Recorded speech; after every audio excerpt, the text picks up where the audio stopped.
Soccer fans, welcome into Harriman, Utah, and Zions Bank Stadium for this matchup between the visiting side of the Timbers 2 and the home side of the Real Monarchs. I'm Landon Southwick, my partner for the call of tonight, Tom Hackett's. Tonight's pregame show is brought to you by America First Credit Union. If you need access to all-star financial products and services, America First is here to help. Let's check out the storylines for tonight's match. And what should be an interesting one is the Timbers 2 maybe riding with a little confidence after they got their first win against Tacoma Defiance on the weekend and looking for that second straight win. Monarchs lead the all-time series 5-4-3. And in 2019, the two sides met up twice, splitting those decisions. And the third storyline for tonight, youth versus youth. A lot of young players on the pitch for both sides tonight, including a very young lineup for the Monarchs with a couple players getting their first appearances. Let's check out the visiting player to watch tonight. The Spaniard, Jorge Gonzalez, 4 goals in 5 games, 2 of those coming in the brace against Tacoma Defiance. LAFC Super Draft pick in the 3rd round of 2020, and it was the Mid-American Conference Player of the Year in 2019. So someone the Monarchs are going to have to keep a close eye on throughout the match tonight. On the opposite side, another young player, Bodie Davis, former RSL Academy player, scored his first professional goal against Colorado Switchbacks FC. And a nice goal megging the keeper, and he has 6 starts in 10 games played and 1 assist. We'll take our first break and we'll be back with starting lineups after this.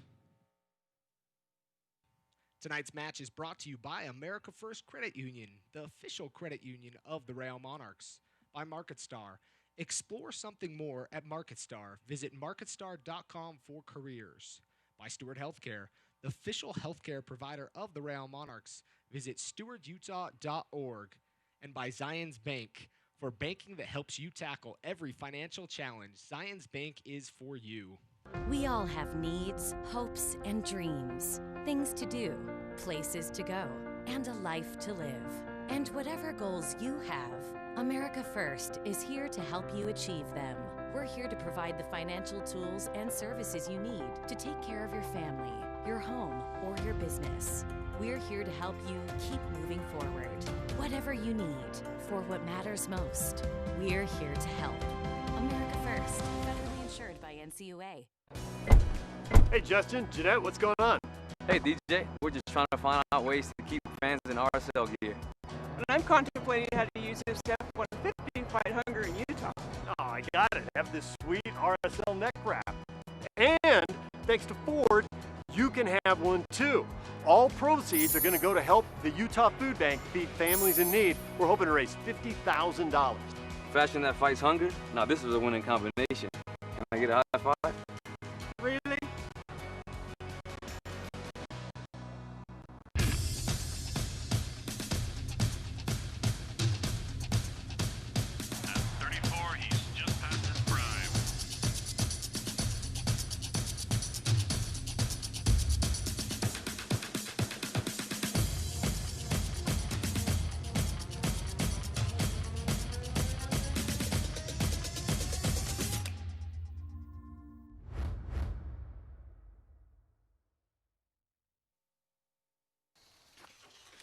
Nice day for a ride. Hey, you're Craig Swap. You know, not everyone sees you when you're on 2 wheels. So stay alert and always keep your eyes on the path ahead. That's good advice. See you at the top. Nice shorts. You can't always predict what might sneak up and catch you by surprise. If you've been hurt by the carelessness of others, choose the law firm that will go the distance to get you the settlement you deserve. Craig Swap and Associates, one call, that's all.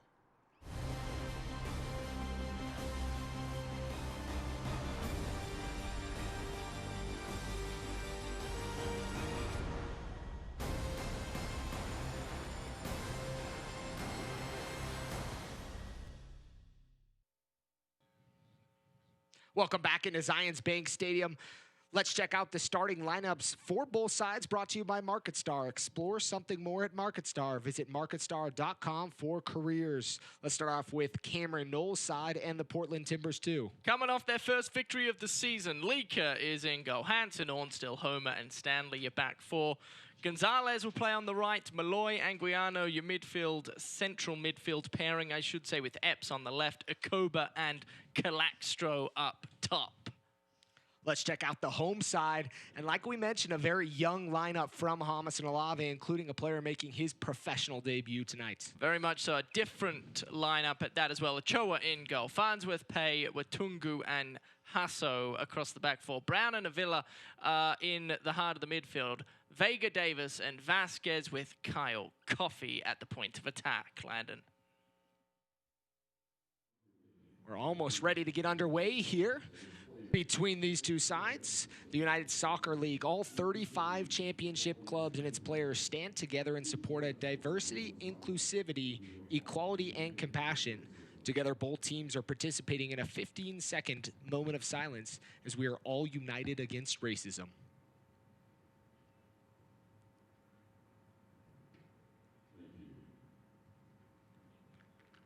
Monarchs in their all blue kits tonight, with yellow trim down the sides. Timbers 2 in their all white kits. The nice pinstripe lines. Talk about a big game for both clubs. Timbers 2 obviously coming off their lone victory of the season. Previously had lost 10 consecutive matches. And the Monarchs with a very different looking lineup this evening. A lot of youth. And they're at home, and they haven't had a great year, have they? They've struggled, certainly coming off their heroic championship run, Landon, and this is about as big of a game as I can remember this season, all things considering. And the thing to think about, Tom, and I think one of the things to note is sometimes it's about that squad rotation. Yes, we're seeing a lot of youth players, but the Monarchs had played 3 games in 7 days. And sometimes that just wears on you. And you saw guys like Moberg who looked like they had heavy legs, still had a good game, but just looked like he had the heavy legs. And so tonight, giving a chance to guys like Michael Watungu making his professional debut tonight, guys like Zach Farnsworth out here on the wide side, guys that need the time and experience to play professional football. Certainly, and well, hopefully it gives a lot of excitement to the fans that are in attendance with the youth. Bodie Davis also playing up top. Kyle Coffey, there's the visiting team coach. Cameron Knowles, who's seen better years. In his 3rd season with the Timbers too, and a guy that has had a pretty good playing career, played with the Timbers in the USL for 3 seasons, was an original RSL draft pick. I know, we do love him around these parts for that obvious reason. But look, they just haven't been very good, have they? They've you can't lose 10 consecutive games, and you know, even if the Timbers 2 win out from here, you still kind of go home at the end of the season scratching your head, don't you? Yeah, and aside, and one of those things that oftentimes people talk about is the development. What's being developed for the Timbers? And often that same conversation's had on this opposite side. The Monarchs have kind of really, after that first 2 seasons, changed up the philosophy and started injecting the youth into the squad with the mix of veteran experienced players like a Taylor Pay, Jack Blake, James Moberg, while adding some of these younger players. And that's kind of a little bit of the lineup you're seeing tonight. The Monarchs are 3-7-1 on the season, 10 points. Timbers 2, like Tom mentioned, 1-10-0 on the season with 3 points. Watungu out wide to Steve Hasso. The Monarchs settle into this match. Taylor Pay coming back, got the tape on the right knee. Trying to play a ball up over top. Flags going to go up as Julian Vasquez, another RSL homegrown, found him in behind, but was offside. Hamas and Olave, head coach for the Monarchs. Successful 2019. And here in 2020, trying to figure out the little things right now. Well, he certainly has more headaches. Much like the coach on the other side of the field, Cameron Knowles. Both coaches have many headaches that they have, I'm sure, a few sleepless nights have occurred throughout the course of 2020. Simply because of the play on the pitch.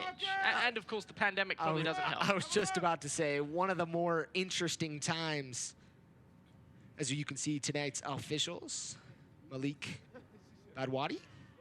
You have some numbers. Tonight's, he's done 56 games in his career, 235 yellows in those games, 7 reds, and 26 PKs. That's 4 yellows a game. And 46% of the time has given up a PK, or has called a PK, including 6 games and 6 PKs this season in the USL Championship. So something to keep an eye on. The other two, the AR on the near side and the far side, we've seen them a couple games here, handful of games here at Zions Bank Stadium, and the 4th official. Well, for a penalty kick to be called, the ball has to be inside the area, and I think certainly for the Monarchs at home and the Timbers too, they haven't had many chances where the ball has been inside the area for a penalty kick to be called. So that needs to change this evening, and I do think it will. I think this will be quite a back and forth affair with both teams eager to impress. They've got nothing to lose at the end of the day. The Timbers, have some momentum coming off a 3-0 victory a week ago against the Tacoma Defiance. And of course, there are a number of players for the Monarchs this evening that really haven't seen much of the pitch in 2020, and I'm sure they'll be giddy just to be out there knocking the football around and trying to impress the boss to get more minutes down the road. Some news and notes from the Monarchs. Jordan Pena sent out on loan for the rest of the season with FC Tucson as his partner, who he signed with at the same time. Steve Hasso called for the foul, and it'll be a free kick coming for the Timbers too. It'll be outside of the 18, off at a far angle, almost on the sideline. Here in the 6th minute. Still scoreless, temperatures in the low 80s, dropping into the 70s here in the evening. Sun's starting to set just a few minutes earlier each night, isn't it? Daunting signs here in Utah. I'm not a fan. Days getting shorter.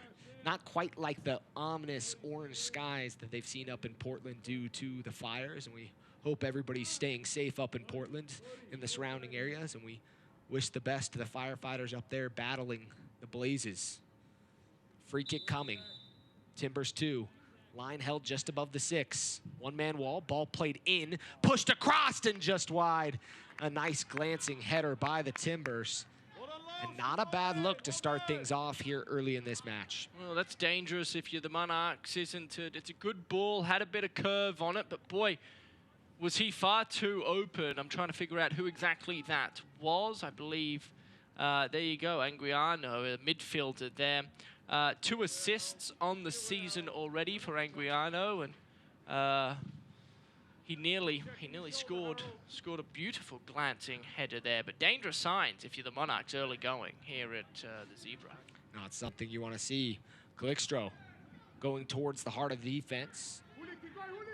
World Cup veteran Avila in there. Pepe, as they like to call him. Bodie Davis. He's out wide, in behind the defense. Inside the box, couple runners. Tries to play it in. It'll take a deflection, and it'll go out for the first corner kick of the evening for the Monarchs. And a nice movement there by the Monarchs, especially by Bodie Davis to get up that wing. Something we haven't seen as much from him. He's come on as a late sub. And we've seen a lot of other guys, Dayon Harris more recently on that right wing. He's on the bench tonight. But Bodie Davis getting a chance to open up the legs and scream down the pitch. Corner kick coming, Avila. Without Powder and Jack Blake, Avila will take the service. Swung in towards near post and cleared away. Hasso will clean it up. Hasso going forward, trying to find the ball out wide. Ball played inside the box. Taylor Pay takes a crack. And that one's pushed away by the former Monarch, Jake Leaker. Well, you just have to wonder if Taylor Pay has been playing out of position his entire career, because he put every ounce of his body weight behind that one. Struck it with the lasers. Nice save from Leaks there. Taylor Pay, by the way, plays centre-back, has done for a very, very long time. Leads this team with 2 goals alongside Kyle Coffey. Second corner kick coming. This one's a little deeper. Looking back post, Watungu tucked in. Maybe if he had held his run a little further out, he would have had an opportunity, but over his head, it'll be a throw-in for the Timbers 2. Join us Wednesday, September 30th, right here at Zions Bank Stadium as the Real Monarchs once again go head-to-head against New Mexico United. Tickets are limited, so call 844-REAL-TIX or visit realmonarchs.com. Pay takes down Elikstro as the ball was still moving. Good idea there as Epps was on his horse and off to the races. I've always had such a hard time understanding. Well, first of all, the foul is very weak, but it's early in the match. Referee just trying to gain control, if you will. But I've always had such a hard time as the team's trying to play the football quickly from a free kick. Even if the ball's rolling just ever so slightly, I would, if I was a referee anyway, I'd let the play continue. And it might not be the right thing to do, you know, it might not be by the book necessarily, but I just feel like it's morally sometimes acceptable. slows up the play a little bit, Yeah. but looked to be the right call as the ball was completely rolling still. But a definite advantage for the Timbers too. I'm sure they would have loved to see that one play on. Ball pushed forward. Pay's going to clear it forward towards Davis. Monarchs getting touches. Vega. Haven't called his name a whole ton tonight. His pass is a little errant, and the Monarchs give it right back to the Timbers. Well, there are a few players for both teams that you ought to keep an eye on. We'll start with the home team. I think Julian Vasquez, number 27, has showed promise in the minutes he's received lately. Sam Brown in the heart of the midfield as well has been rather impressive, number 54. And, of course, Taylor Pay. Look, he's been doing it for a while now. He didn't play last match for the Monarchs a handful of days ago. He was resting, and it seems as though that left knee has given him some issues over the past month or so. But Right. he's such a leader that he's going to be relied on, especially with so much youth surrounding those sort of players. The veterans are going to be called upon frequently this evening. And then I think when you look at Timbers 2, they have a few players. Calixtro is one of them. He's played many minutes. Anguiano, we saw his attempted glancing header earlier. He's dangerous in the mid. And Lika, number 50, he's played a lot of minutes for Timbers, and he's going to be required to come up with a few stops, I'm sure. A good little stretch here with the Monarchs. He's a guy that continued, as the Monarchs keepers have in history, of stopping penalty kicks. Did a good job. Farnsworth will take the throw in to Sam Brown. Coming off a game not too long ago, scoring his first professional goal. RSL returns to the Riot on Saturday, September 19th to face the Vancouver Whitecaps for Firefighter Appreciation Night presented by Ford. Get your tickets now at rsl.com or tune into KMYU and the KSL TV app. Avila picks up his head, sprays it wide to Farnsworth. Farnsworth settles, touches a little heavy, tries to Meg. And they're the sort of Gonzalez. turnovers that, sorry, Landon, they're the sort of turnovers that have been haunting the Monarchs this entire season. Just, you know, there was no need to try and beat him. He had runners in front of him. Vasquez was open. Play the ball forward and get your teammates involved. There's just no need for him to be taking that player on and consequently turning the ball over foolishly. Sometimes that will come with experience, as Sure. you hope this side continues to grow. Both sides, like we mentioned in the pregame, a lot of youth out on the pitch, and youth, sometimes it creates challenges for players. It's a nice job there by Gonzalez to play it off Watungu. Watungu didn't realize he had a player on both sides of him, and the first corner kick of the evening for the Timbers 2 coming.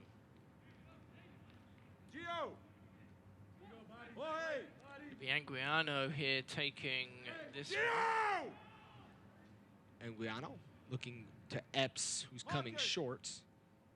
A lot of numbers on top of the 18 Monarchs in a zonal marking on the 6-yard box. We saw that caused fits for New Mexico United. Ball played inside. Farnsworth heads it out, but will concede a second corner kick.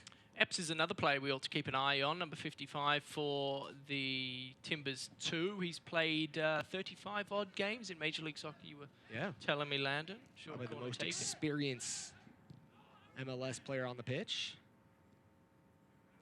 Avila shields off Epps, and it'll go out for a goal kick. Excited for somebody like Pepe, Avila. somebody who has, again, a fair bit of experience. Look, he hasn't been able to be fit enough for Jamerson Olave's Lightning this season, but man, he's just got that left peg of his. The left foot is world class. He's shown that time and time again. Well, when you talk about world class, he's the only guy on the pitch that's played in a World Cup. Right. That is nothing to turn your nose at. You can just see every time the Monarchs turn the ball over around midfield, you know, and by the way, the turnovers are coming with very little pressure as well, which is maybe more concerning than anything. Jamerson Olave just shakes his head and has to pace up and down the sideline. It must be such a frustrating season for him. 15 minutes in, both teams kind of settling in at this point as we're starting to see longer spells of possession. Avila, a couple around him. Brown does a good job to open up. A lot of swarming players for the Timbers, too. Monarchs trying to find open passing lanes. Ball up over top. Just a bit too far from Farnsworth, but a nice idea there as he had Julian Vasquez in behind the defense. Certainly, and it was just minutes ago Farnsworth tried to take on his opponent and turn it over. Instead, this time he opted to try and feed Vasquez in behind the defense, which is always going to be the better option. Both teams at the minute having a really hard time controlling the football in the midfield area. A lot of long balls being played into the attacking thirds. And that's going to need to change. The team that can get on top in the heart of the midfield will likely have the bulk of the chances. Coffee drops deep. Avila going forward, trying to combine up. Monarchs trying to ping it through. Falls back to Vasquez. Vasquez, nice touch. Vasquez shots. And up over the bar, got around the first defender, open space, and just could not keep it on frame. Well, that's just a glimpse of what number 27 for the Monarchs is capable of. The touch was exquisite. Composed himself and unfortunately reached just a hair at the final second there and blasted it over the woodwork. But he's a classy fella, number 27. He's got a long future in the game of professional football ahead of him, and he's somebody that they need to get involved early this evening. And they've done a good job, the Monarchs, so far doing so. It'd be nice to see Kyle Coffey start to find the football a bit more and play himself into the game, wouldn't it, Landon? He's been just too quiet this season. Well, last season came on as a substitute quite often and made a big difference with some big goals. One most recognizable against Phoenix Rising late in the season. But one of the things you're seeing from him kind of having to adjust back to maybe the college days, the University of Washington as a starter. And that's a big change for a forward in those situations. And I think something you have to keep an eye on with him. Can he get into the flow of the game and find his runs as guys start to get a little more lackadaisical? Sometimes those forwards just get in that role as the ball's out wide for Epps. Epps defended by Davis, who's dropped way deep. The Monarchs will try to clean things up. Avila, if he picks up his head, he's got Julian Vasquez wide. The Monarchs and Timbers kind of pinging it back and forth. Well, I thought that was interesting. First of all, no foul was called on Avila, but he tried to do everything in his power to get that ball out. He ran into a brick wall in the end. I do think the Monarchs have been the more dominant team through the first 18-odd minutes here at the Zebra. But let's not, the Timbers too have... Farnsworth, lots of space in front of him. Out wide to Vasquez. Vasquez is going to look at the defense. He's going to run directly at the defense. He's going to go inside the box, gets around the first defender, putting it across the box right towards Coffey. And Coffey, it might have hit him more square in the body than it did in the lower regions. Ran right into Leaker. So those two are going to smack hands, but a good opportunity that almost was for the Monarchs.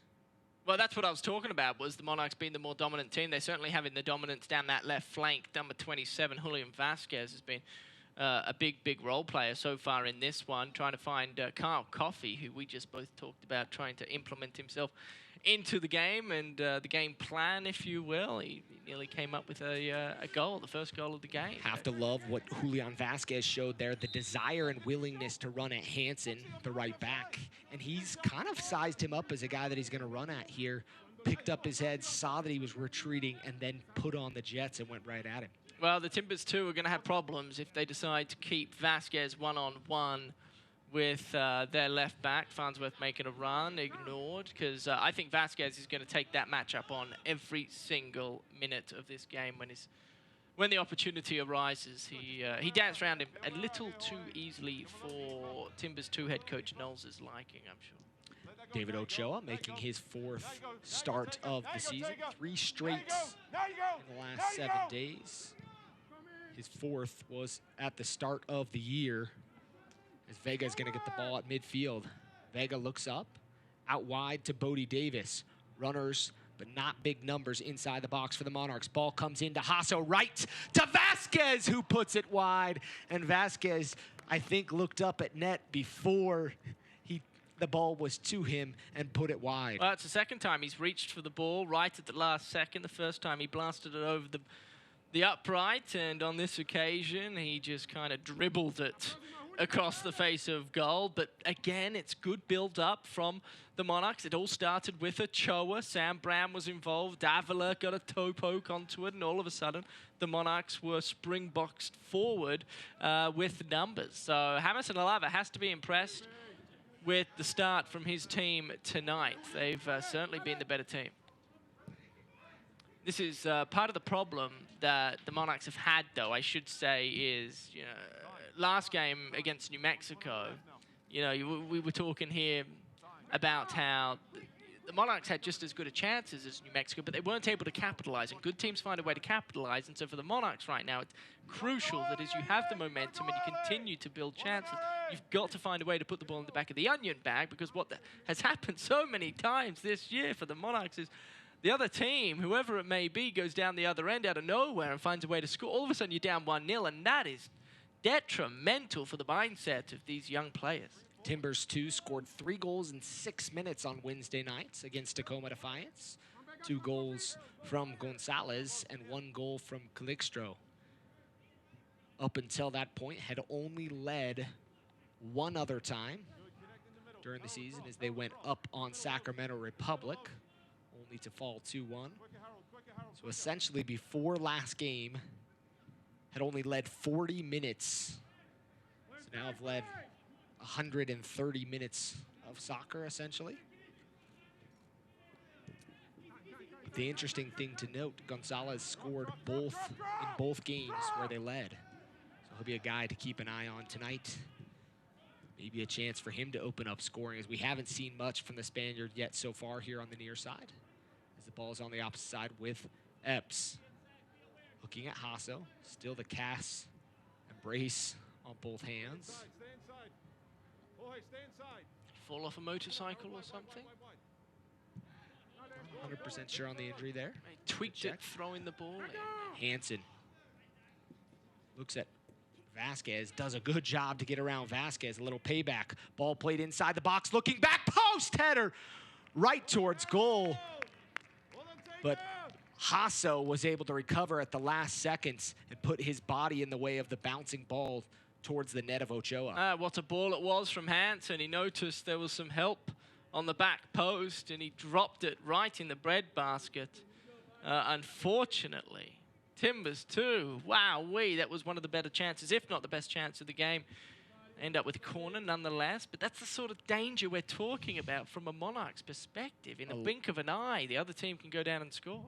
Little unlucky ball inside the box, and all alone on the back post. That's Ornstill, the center back. Got lucky there as he came out unable to get any balls. We're going to see a replay look. Looks like he just misjudged it. Dear. And I think Ornstill didn't quite realize just how close he was to score. I mean, that was very reminiscent of David Putner against the Rapids over the weekend when the Real Salt Lake conceded their first of 5 goals inside the opening 5-odd minutes of the match. Just, you know, goalkeepers have to be very careful from corner kicks, judging the flight of the football. If you judge it poorly, well, you will nearly concede a goal on every occasion. We don't bring up that game, Tom. Yes, It's like a cuss word. It's like he who shall not be named. That was an interesting evening. Hasso gonna push Bodie Davis. Bodie Davis trying to get up the wing. Ball was out of play, and it'll be a throw-in for the Timbers, too. Don't miss a minute of the action in 2020. Sign up today and get alerts all year long. This ball's up on the wing. Going forward, and Pay's going to see it out, and it'll be a goal kick. Don't miss a minute of the action in 2020. Sign up today and get alerts all year long by following your club on ESPN.com. Search for the Monarchs and click the follow button to keep up with the latest news and scores, plus get reminders of the Monarchs' next match. Go to ESPN.com and click follow for your club. Well, credit the Timbers too. It was all one-way traffic there for the opening quarter of an hour as the Monarchs had chance after chance after chance. But the last handful of minutes, Timbers 2 have showcased their attacking prowess and have all of a sudden got the Monarchs thinking as Avila decides to... the size difference there is interesting. Anguiano is not a big boy. May I put that out there? He is very, very small. Goes right through him. Hasso. Looks like he touched it last, and it'll be a throw-in coming for the Timbers, too. 25th minute of play, still scoreless here at Zions Bank Stadium. It's been a good game, though. Sides. Not a bad game, some decent opportunities. Either side yet to find the decisive. Good tackle there by Farnsworth. Farnsworth is going to go forward, continues to go forward. It's going to get dragged from behind. Well, that's good to see. By Gonzalez. The home crowd applauding the work rate of Farnsworth. Just the young fella sliding in very impressively. Nearly got the ball caught under his feet and then was able to beat Gonzalez there and reward with a foul. That's the first time, I think, all season, or at least that I've witnessed, that the home team crowd has applauded the work rate of their Monarchs. That you're hearing it. A little bit of a different season with the situation that has been.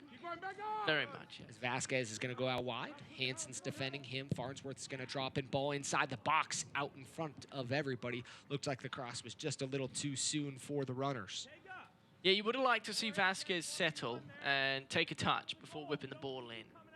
It felt as though the runners in the area were expecting him to take a touch as well. It was a good ball, albeit, but you would have preferred. He did have time, he did have some space, and to take a touch, settle himself before putting the ball in would have been nice, I think, for the Monarchs strikers. Two other games of note currently in action in the USL Championship.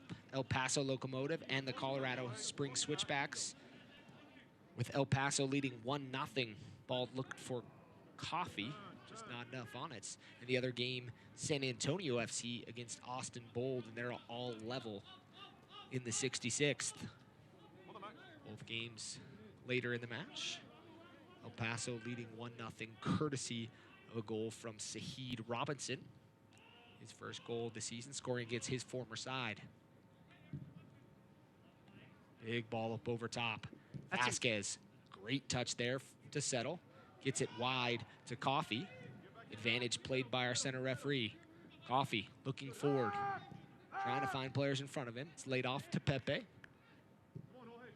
Out wide to Farnsworth.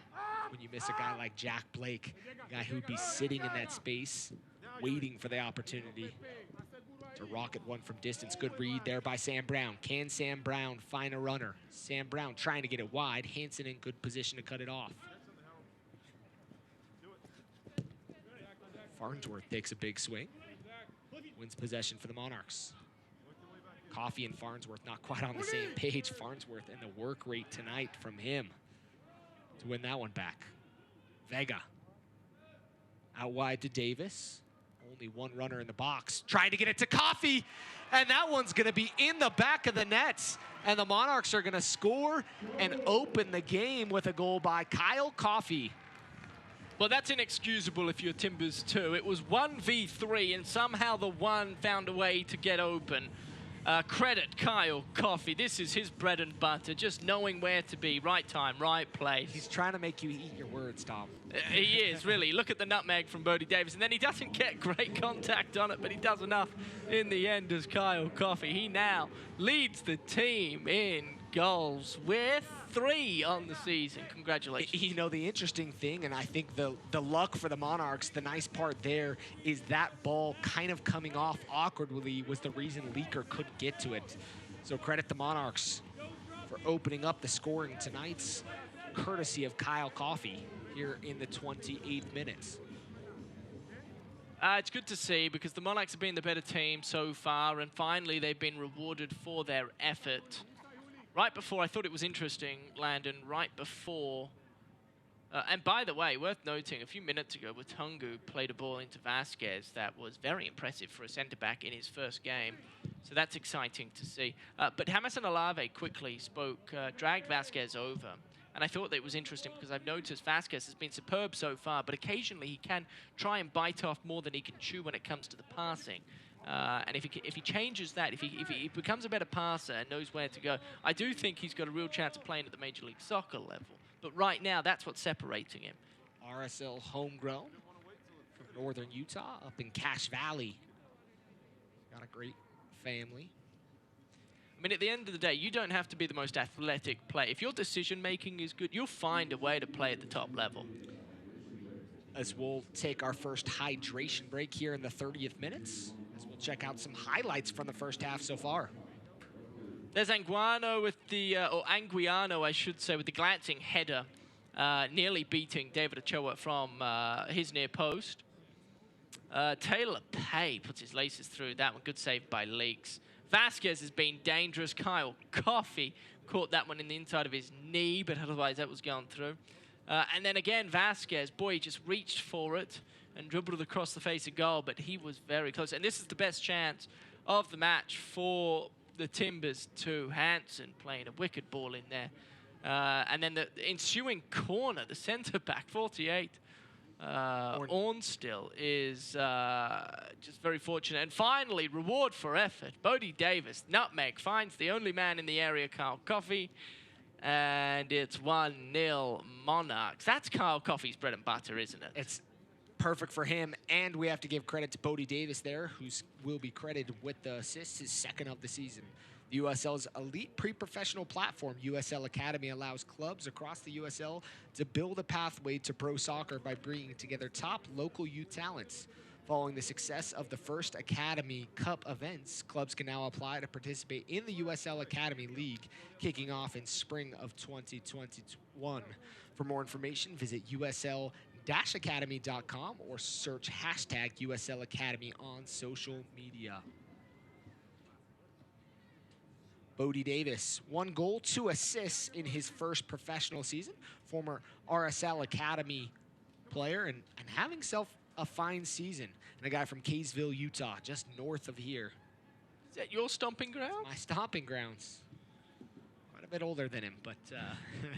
No, I agree. I think Davis has been impressive. I think a number of players for the Monarchs have been good this year, and I know the results haven't always gone their way, but Sam Brown in the midfield, the big-bodied midfielder for the Monarchs, he's been really, really solid just about every single time James and Olave has called upon him. And some of the time in seasons like this and in situations like tonight, 3 games in 7 days, like I mentioned, guys get going, and you gotta give guys rest. Because still, the thing is, everything's about 3 points. Gotta get your victories, gotta get your opportunities. But it's been a learning experience for guys like Julian Vasquez tonight. And he becomes more of a veteran, quote unquote, in games like tonight where there's less experience on the field. It's Devin Vega will play it wide, and Coffey was in an offside position, but the idea wasn't a bad idea. It'll cross the end line and it'll go out for a goal kick. It was just a couple days ago, Saturday, when the Monarchs hosted New Mexico, and they went with an unchanged lineup, despite playing a midweek game a week ago today. And I thought that was interesting from James and Olave. Didn't quite understand the method behind that madness, but I'm sure there was something he saw. This match, however, vastly different lineup than really anything we've seen all season long. And I just feel as though the energy from the Monarchs is at a higher level. You know, the chemistry might not be as good as what it would be with the likes of Blake in the midfield, Noah Powder at left back, Andrew Brody up along that right flank. But certainly a lot of energy from the Monarchs this evening, which which is promising. And a couple of those guys getting the complete night off, not even in the 18 tonight. Bench for the Monarchs, Slayton Jimenez, Flores, the academy player, Jack Blake, Dayon Harris, Luis Arriaga, and Ryan Sierakowski.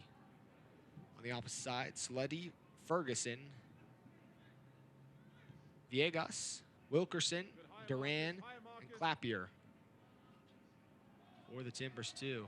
I do think, Landon, and I'm curious to know what you have to say about this, but I do think Blake, the captain of the Monarchs, deserves half an hour in this match. And I say that because he hasn't been in great form. He's been playing well, but he wasn't and isn't playing at the same level we saw him play at towards the back end of the 2019 season. This may just be that game where, against an opponent that struggled drastically for the better part of the entire season, maybe he could play himself into form against the Timbers 2 in just a half an hour stretch and really turn his season around. And I think one of the things that, in my opinion, that he's been tasked to do is play a completely different role. A lot more role players in the season as the ball is played inside the box, kind of awkwardly towards Homer, as he clears, but not completely.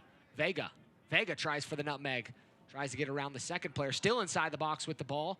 He goes down, nothing there, and it'll be cleared by the Timbers. But was saying that sometimes it's just been a different role and a different opportunity there for Blake. Had the likes of Douglas Martinez, Michael Chang, and a few other guys that were just maybe that outlet for him. And I think this season he's had a great season. Maybe struggled a little bit with injury early on in the year, but as a guy that's had a different role this season, and I think that's the unique part, but I definitely agree it would be nice for him to get on and have 30 minutes in a game like this. It's where he could show his skill. Well, I do think he's more than capable of playing the type of role Labe's asking him to play in 2020. He is that general type of player, you know, the chief, if you will, in charge of everything. Again, I do think he's been good. I just feel as though he knows he could be better. It's good to see John Kimball at the stadium this evening. Real Salt Lake presidents. Looking around with Jake Howard, president of the Monarchs. Throw in coming for Zach Farnsworth. Another academy product. Pepe kind of waits, lets the runner pass by him, gets it wide to Vasquez. Vasquez has Vega in front of him. Vasquez picks up his head. Vega still out wide. Vega rushing forward, but Orn still comes in and collects. It's again that final touch from Vasquez, letting him down this evening. Good ball out wide. Tasso gets down to ground, wins the challenge. He's going to track down the ball in the corner. Ball stayed in. He'll play it off Gonzalez,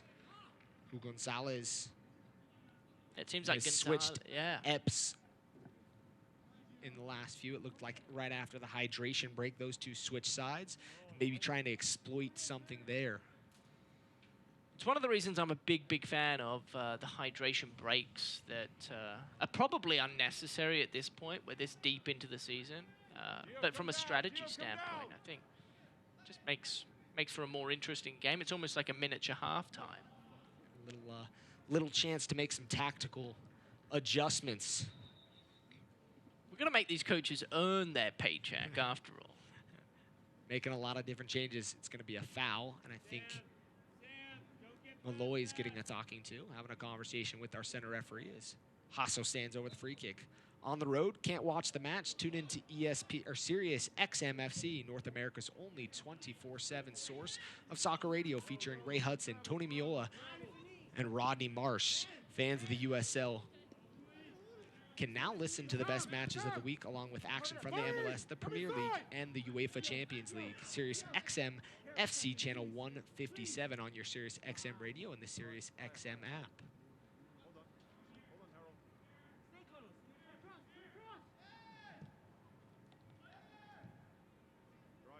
To wonder where the next goal comes.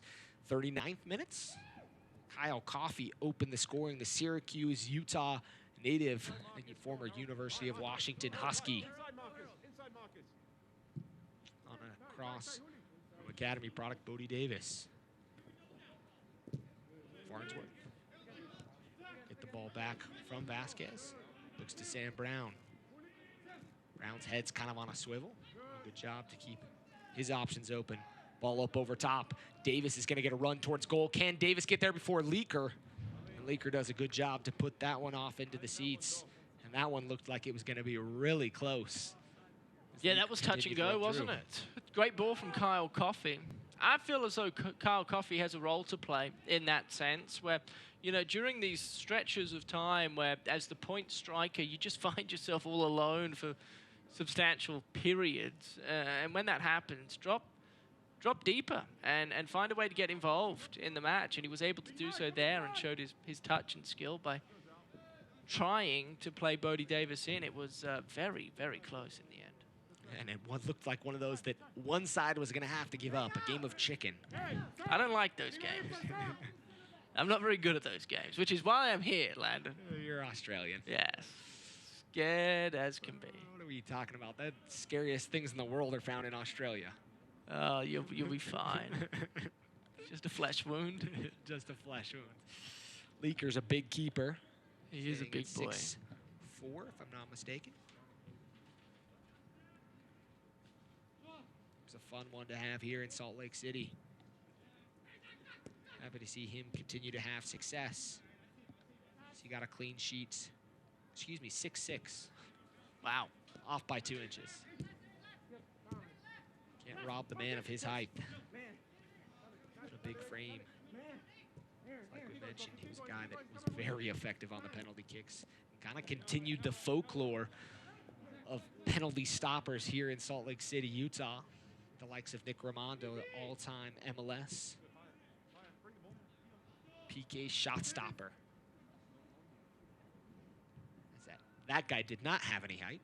No, he was the opposite, wasn't he? Yep. But he was a unique breed, old Nick Raimondo. There's a lot of space here for Kyle Coffey to operate in. Finds Vega. Vega, runners out wide of him, gets it wide to Davis. Ball was kind of awkward. Davis inside the box. Davis puts a shot towards Leaker, and Leaker goes to ground, keeps that one out, but the Monarchs are going to have a recycled opportunity, but given away. And Calixto will have the ball. Calixto going to be fouled by Avila. Avila give a nice little bear hug there to Calixto. Just did not want the counterattack to start. Avila's got to be careful. That's potential yellow card. Pretty easy save there in the end from Leaker diving to his right-hand side, but the confidence from Davis to pull the trigger is good to see. It's been an interesting attacking game plan from the Monarchs because they're penetrating heavily up this left-hand side through Farnsworth and Vasquez, and that seems to be the game plan. But anytime it bounces out right to Davis, they're having a great amount of success. You have to wonder if maybe the ball needs to go out there more often. Davis kind of playing with that confidence right now, having scored a goal and 2 assists here in his rookie season. Vasquez and Epps, ball takes a deflection. It'll be the 4th corner kick of the evening for the Timbers 2. They'll look to capitalize on this one. Is Anguiano coming off a red card suspension. He missed the game against Tacoma Defiance. 21 chances created for the Timbers 2 and 2 assists on the season. Can we get a height check on Anguiano at some point? Because he is the complete opposite of Leaker. Zonal marking here from the Monarchs, which is interesting. Ball driven, looking back post towards Epps. Epps gets the header on it, and Calixto looked to be in an offside position, and the flag was up. He was about a yard offside. Anguiano stands at 5'6". Wow. Solid.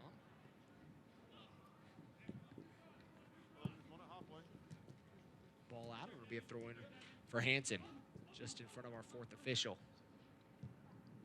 So you're going to see a replay. Look at the ball. Nice ball in, but pushed in.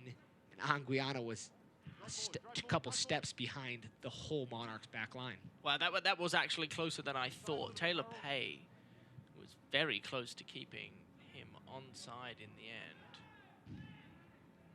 But the correct decision was made.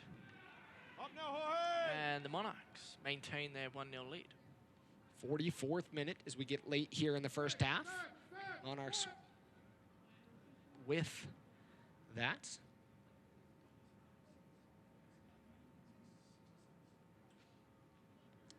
Ochoa. Ochoa, one of those players that many people think is really the heir to the throne of RSL's goalkeeper situation. Andrew Putnam, former Monarch, in the position right now, battling with Zach McMath. I think what we've seen, Landon, over the course of this Major League Soccer restart has been that David Ochoa is the best shot stopper out of the three, in my opinion anyway. But when it comes to just basic decision-making, when to come off your line, how to judge corners, as we saw earlier in the game, he is showing his youth in that sense. Ball played back post. Beautiful ball there. Pushed away by Ochoa. And the Monarchs dodge a bullet. That's a great example of the type of talent Ochoa has. I mean, diving to his right. That's an incredibly difficult save. What a ball from 55 Eps. And then, of course, Hansen does a nice job and drills it into the ground, which, by the way, would normally work really well on grass. But because it's turf, it catches it a bit more. And I think in hindsight, he probably shouldn't have done that. But David Ochoa, I think, is going to be the long-term answer for Freddie Juarez and Real Salt Lake at goalkeeper. He does just show his youth maybe a few too frequently, just with basic decision-making. That'll come with minutes. Header was by Gonzalez. Gonzalez has scored 4 goals in 5 games. The Spaniard from Valencia, Spain. Stoppage time is announced here at Zions Bank Stadium. Stoppage time brought to you by America First Credit Union, the official credit union of the Real Monarchs. 2 minutes. It's one of our shortest stoppage times we've had. Vega out wide to Vasquez. Runners inside the box. Can he find towards Coffee? Coffee leaves. Farnsworth's there. Inside the box. Bodies fall to the ground. Nothing called. Avila's going to take a rip. And it takes a deflection, and it'll go out for a Monarchs throw-in. What on earth was Farnsworth doing that high up the pitch? The left back made a run, and oh my word, nearly got onto the end of it. If it weren't for Ornstill, then it would have fallen to the feet of number 82. That's fun to see, the young guys dancing up and down the pitch. Ambitious from the left back. So he'll take the throw-in. In towards Coffee. Coffee turns towards Epps. Back to Farnsworth.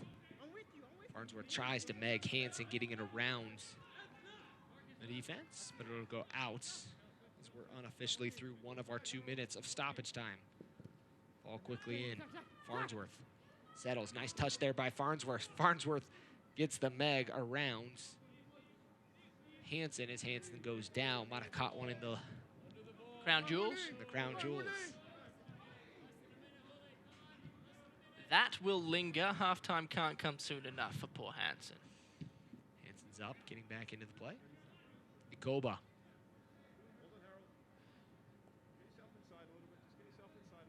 Timbers 2, trying to see if they can level things up here late in the first half. Ball back to Ochoa. And Ochoa, inside his box, will play it forward, looking towards Coffee. Ball out wide to Farnsworth. Vasquez is going to be tired after all the running he's doing tonight. Vasquez picks up his head. Big switch up over top to Davis. Just inside the area. Davis inside the box. Looking at the defense. Goes towards the area. Puts it across to Coffee. And up and over the bar as Coffee pounds the turf. And that's 45 minutes of soccer here at Zions Bank Stadium. Monarchs lead 1-0 courtesy of that man right there, Kyle Coffee. Having scored in the 28th minute, assist to Bodie Davis. I may see my first Monarchs victory this evening. Now, I shouldn't have said that, Landon. I may have just jinxed them. But what a game we have. Fascinating contest between two teams. That would do and pay a lot of money to get a victory this evening. Monarchs with the lead at halftime. You love to see it. We'll catch you up with some halftime statistics after this and some first half thoughts. Today's halftime show is presented by America First Credit Union. If you need access to all-star financial products and services, America First is here to help. By MarketStar. Explore something more at MarketStar. Visit marketstar.com for careers. By Ford, America's best-selling brand. Great lease offers, big cashback, and low APR financing are waiting for you at your local Ford store. And by Les Olson & Sharp. dominate the pitch with an agile workflow. Sharp and Les Olson Company, the official office technology partners of Real Salt Lake. We all have needs, hopes, and dreams. Things to do, places to go, and a life to live. And whatever goals you have, America First is here to help you achieve them. We're here to provide the financial tools and services you need to take care of your family, your home, or your business. We're here to help you keep moving forward. Whatever you need for what matters most, we're here to help. America First, federally insured by NCUA. Hey, Justin, Jeanette, what's going on? Hey, DJ, we're just trying to find out ways to keep fans in RSL gear. And I'm contemplating how to use this F-150 fight hunger in Utah. Oh, I got it. Have this sweet RSL neck wrap. And thanks to Ford, you can have one too. All proceeds are going to go to help the Utah Food Bank feed families in need. We're hoping to raise $50,000. Fashion that fights hunger? Now this is a winning combination. Can I get a high five? Really? $18,000 can fill a pool of sweet lime jello, buy your personal doggy copter, or maybe get that sweet pair of diamond-encrusted jeans you've always needed. Nobody puts diamondless denim on these crocodiles. You'll have to excuse Chuck. He's a little full of himself since we bought and sold our home using Homey. I saved enough money using Homey to move this family thrice. That means 3 times. If you need to buy a new home, or you want to get the most out of selling your current home, check out Homey today. Here, in places less known, between Utah's mighty 5 national parks, there are moments that surprise you. Between generations, and between friends. Somewhere between what you expected and what you never imagined. Start planning at visitutah.com. Atlas Disposal is dedicated to preserving the spaces we share. We also understand the importance of sustaining our resources. We're proud to bring our operations to Utah with technologies like zero-emission vehicles and a new recycling system coming to Rio Tinto Stadium starting in 2020. Together, we can keep Utah beautiful and sustainable for generations to come.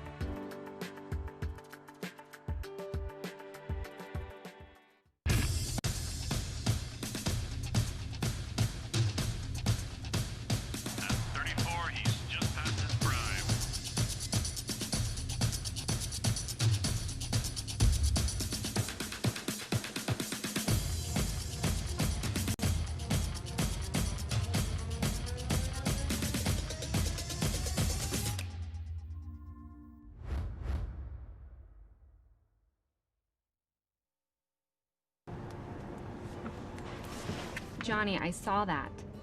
See, kids, she does have eyes in the back of her head, but you can help her keep her eyes on the road to get you home safe and sound. That's good advice. Protecting those you love is your top priority, but others may not be so careful. If you've been injured in an accident, choose an attorney who will look out for you all along the way so you don't get blindsided by the insurance companies. Craig Swap & Associates, one call, that's all.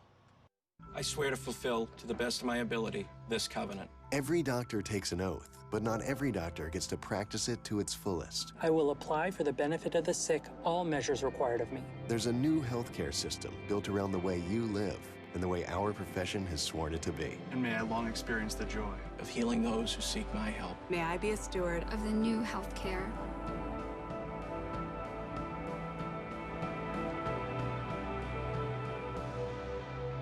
$18,000 can fill a pool of sweet lime jello, buy your personal doggy copter, or maybe get that sweet pair of diamond-encrusted jeans you've always needed. Nobody puts diamondless denim on these crocodiles. You'll have to excuse Chuck.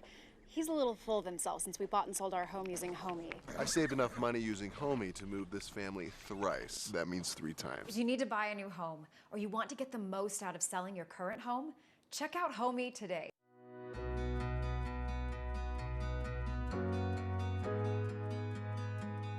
The RSL Foundation is the philanthropic arm of Real Salt Lake.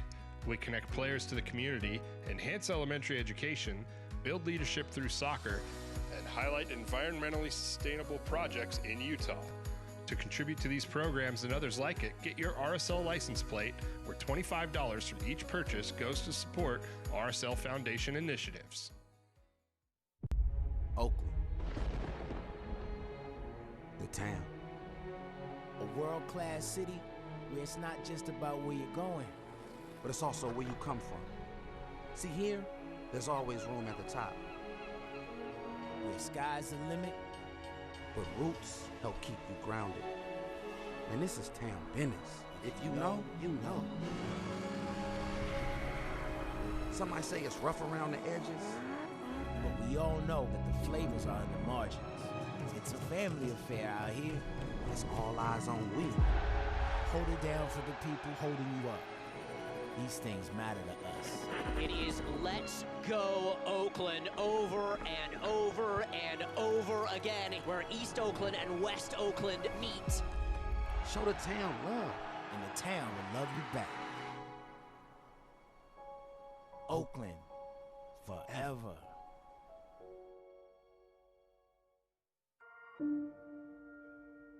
The United Soccer League and its 47th championship in League One clubs stand united in support of diversity, inclusivity, equality, and compassion.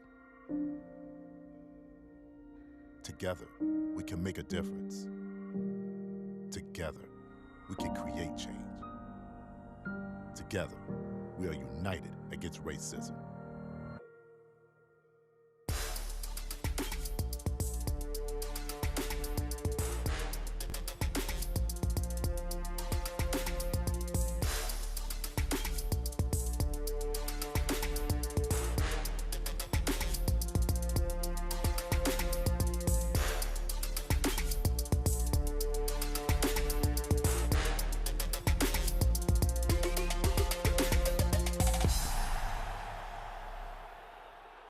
Here at halftime with the Monarchs leading 1-0 so far. And Tom, what's been an exciting game, only one goal to show for it, but definitely some opportunities coming for either side here in the second half, especially with the benches of both squads. Yeah, it's been a fun first 45 minutes with chances for both teams. The Monarchs protecting home turf as best as they can, and I do think that they are rewarded with the 1-0 lead at halftime. It'll be a fun, hopefully, second half to follow. Let's check out the USL team of the week. As you can see, our player of the week. Also of note, a couple players that we saw, Yearwood here against the Monarchs gets rewarded with a USL Team of the Week. Fox with El Paso, Martin with the Loyal. And a couple other players, as Dadashov also on the list for the USL Team of the Week. Let's check out the news and notes around the USL Championship. So we got a nice shot there of the Ochre Mountain LDS Temple just north of here. A big announcement in the USL Championship. USL welcoming a new team, Oakland Roots, and that's a fun club with a fun organization going on there and a lot of cool things. If you haven't had a chance, check that out. Loved the announcement from the USL Championship, how they announced through Zoom that they were going to be adding a member to the USL Championship. Austin Bold, 37 shots in a 2-2 draw against Tucson on Tuesday night. 37 shots, but only 2 goals to show for it. Let's check out scores around the USL Championship. As we mentioned, a couple games active, but these are final scores. LA Galaxy 3-2 over Vegas. Hartford 3-1 over the Red Bulls 2. Rowdies 2-1 over Atlanta United 2. Indy 11 Falls to Louisville City FC. And Birmingham Legion 4-0. Couple games around the USL Championship right now, like we mentioned. 3-2 for San Antonio FC against Austin as they went up late in the 96th minute. And El Paso is up 2-0 over the Switchbacks in a game here that has implications for Group C. Let's check out highlights from the first half and the action that was so far, Tom. Well, it was a fun game. Bodie Davis, both wingers. Bodie Davis, here you go. Kyle Coffey gives him his 3rd goal on the season. Currently leads all scorers for the Monarchs. But both Bodie Davis and Julian Vasquez have been very, very dominant up the left-hand, right-hand side, respectively. There's a 3rd look at it. Look, Kyle Coffey doesn't get great contact in the end, but he does enough to beat Leaker. Bodie Davis again. It's a pretty simple save in the end from Leaker, diving to his right, but Davis put the laces through it and attempted to do everything he can. All right, here's a pretty good chance for Portland. In fact, well, as good of a chance as you will find. Only one problem. Calixto was offsides. There's Gonzalez forcing a nice save from Ochoa. Beautiful ball from Epps, the man with the most experience at the top level, Major League Soccer, for the Timbers too. The man I spoke about earlier, Vasquez, right in the dying seconds, or dying minutes, I should say, of the first half. That's the left back, believe it or not. And of course, right before the halftime whistle blew, how Kyle Coffey didn't score his 2nd goal with seconds left in that first half bewilders me. He managed to sky the football over the crossbar, despite being inside the 6-yard box. That will haunt you, Landon. You being a former punter should know how to sky a ball. So I'm good at anybody sky. can relate. It's our Ray Guy Award winner. Someone mentioned that on Twitter, so I had to go there, Tom. Oh, did they? Had to go there. Oh, dear. Both teams coming out back onto the pitch as you're checking out our fans. We're socially distancing, wearing masks, as we've got a small crowd on hand here. One of the things that's been kind of fun this season to have a crowd here. Oftentimes in most stadiums, in Portland is one, not being able to have fans in attendance. But some fans in attendance tonight here. I did notice Wasatch Legion over there flying some flags. Not a big crew, but very vocal. Normally behind the south or north goal, excuse me. But tonight sitting up there as you get the flag waving by Nick. Oh, you know them by name. Oh, come on, that's Nick. Look at you. Like, you've been doing this for a while. I forget. If you don't know Nick, you need to know Nick. He looks like a character. Oh, he is incredible. Some of the fun designs that the Monarchs have had working at the RSL team store. I will be keeping a close eye on Dayon Harris, who was getting ready separate from the substitution group at halftime. There's another player over towards, that looks like Sierra Kowski as well, warming up. So, look, it doesn't seem as though a halftime substitution will be made by the Monarchs at halftime, but I imagine one shortly thereafter. Neither side makes a substitution, but you do, and made the correct comment, it looks like the Monarchs have 2 separately warming up. Is Sierra Kowski and Dayon Harris ready to go? On the opposite side, Cameron Knowles still has his squad sitting up in the bleachers. So we're almost ready to go. Looks like we're waiting for the official time to reach, because we're going to get second half action here at Zions Bank Stadium. Monarchs lead 1-0. If you're just tuning into this match, 28th minute goal by Kyle Coffey has this one 1-0 for the Monarchs. Monarchs 3-7-1 on the season, 10 points. Timbers 2, 1-10-0, looking for their second straight victory of 2020. Hansen to Gonzalez. Gonzalez and Epps made the big switch. Stanley out wide. Ball played forward by Homer. Monarchs with possession. Kyle Coffey running forward. Julian Vasquez picks up his head trying to find Davis, and the ball just wasn't far out enough. It's Jake Leaker, who made his professional debut here for the Monarchs in 2018. Played in 17 games for this side. It's always fun to have former Monarchs back in the house. It was actually before Zions Bank Stadium was a thing, so played his games at Rio Tinto Stadium. Sorry, I've been distracted. I was looking down on the Monarchs bench, one of the assistant coaches went to try and track that missed clearance from Leaker and ran into, I believe, the medical member there, and he's grasping his, there he is, the man with the mask on, pointing to his shoe. I think he got treaded. Oh, that was quite funny. Shouldn't laugh. Tom likes watching pain. America's Funniest Home Videos and Ridiculousness. Her 2 favorite shows.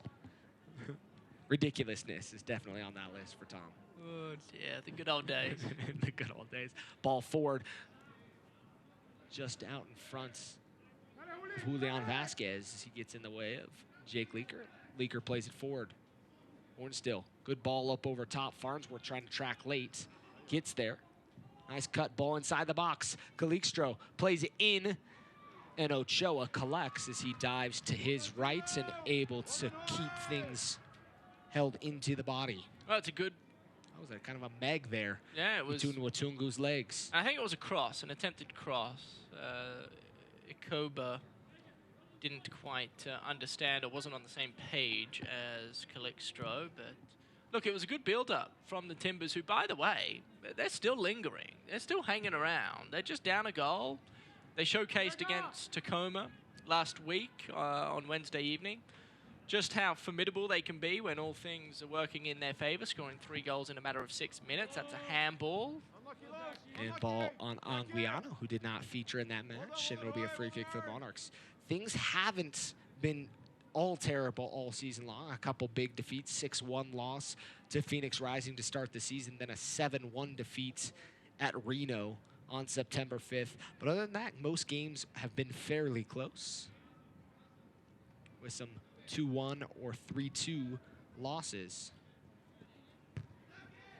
Ball in, cut out. But the second ball won by the Monarchs. Avila forward to Coffey. Vega trying to get it wide, gets it wide to Davis. Davis picks up his head, had Coffey, waited a touch too long, goes towards the touchline, puts it across, and way too much pace on that one.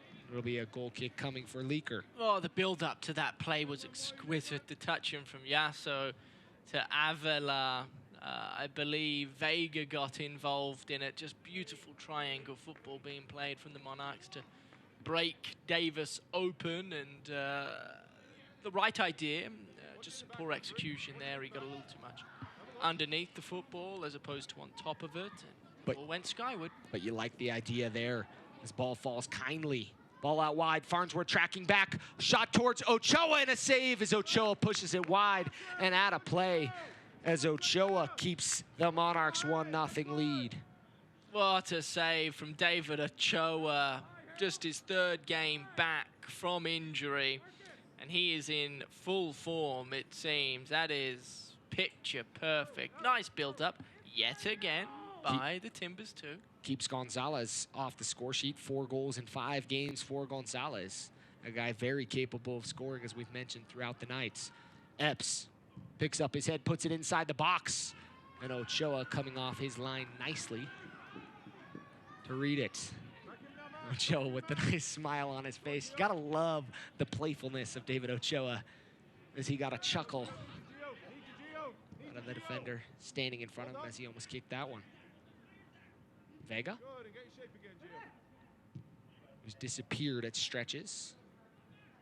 He's been good tonight, though, I feel as though. Really, what a ball that is to ball play toward Farnsworth. Farnsworth, couple runners inside the box. Can he find somebody? Puts it towards Vega. Takes a deflection off Julian Vasquez. Watungu doing a good job defending. But a foul called as Calixto goes down, and it'll be a free kick coming for the Timbers too.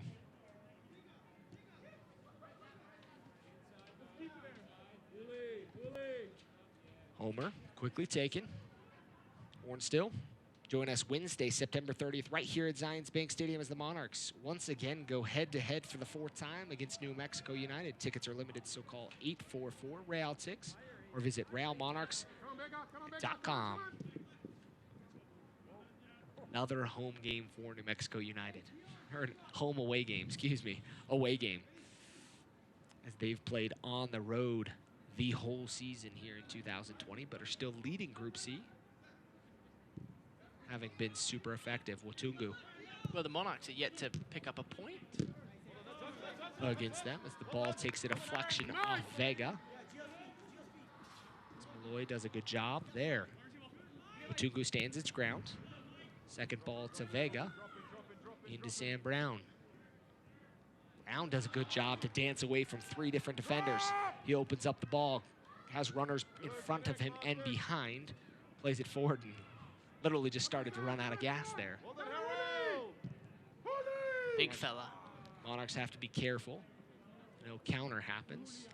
We haven't spoken about number 56 for the Monarchs enough this evening, Landon. Watungu in debut, professional debut. He's been very, very solid, the man out of Michigan State. 4-year starter up there.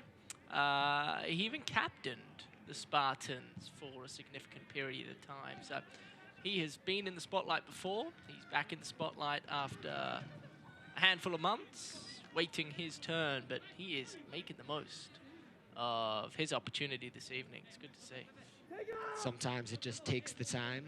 Obviously a very solid back line for the Monarchs, not one that's easy to break through with the likes of Taylor Pay, Boberg, and Jimenez. Hasso is going to be shown yellow. It's going to be our first of the match. As Hasso with the late challenge and a silly yellow card to give up here in the 53rd minutes.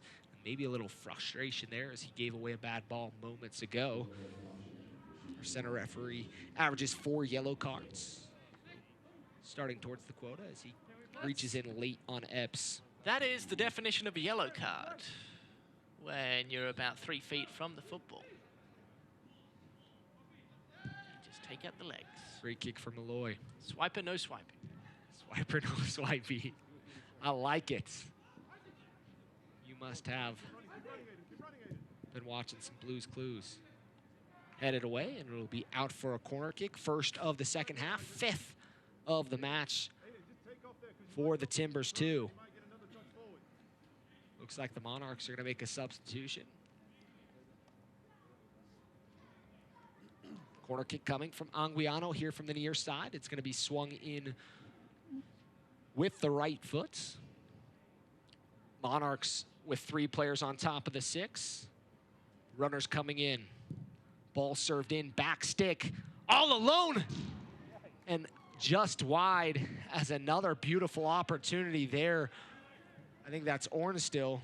That's his second chance from a corner kick. And my word, did he do a good job putting his instep at the right peg there. Look, it never ended up really troubling David Ochoa's goal, but it's an opportunity that goes by the wayside for the Timbers too. If they keep knocking on the door and the Monarchs just have a 1-0 advantage, the door will open at some point, right? That's how it works. It will.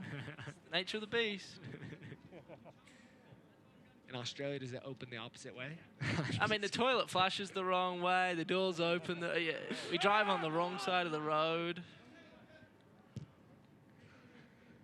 All those wallabies, kangaroos. Yes.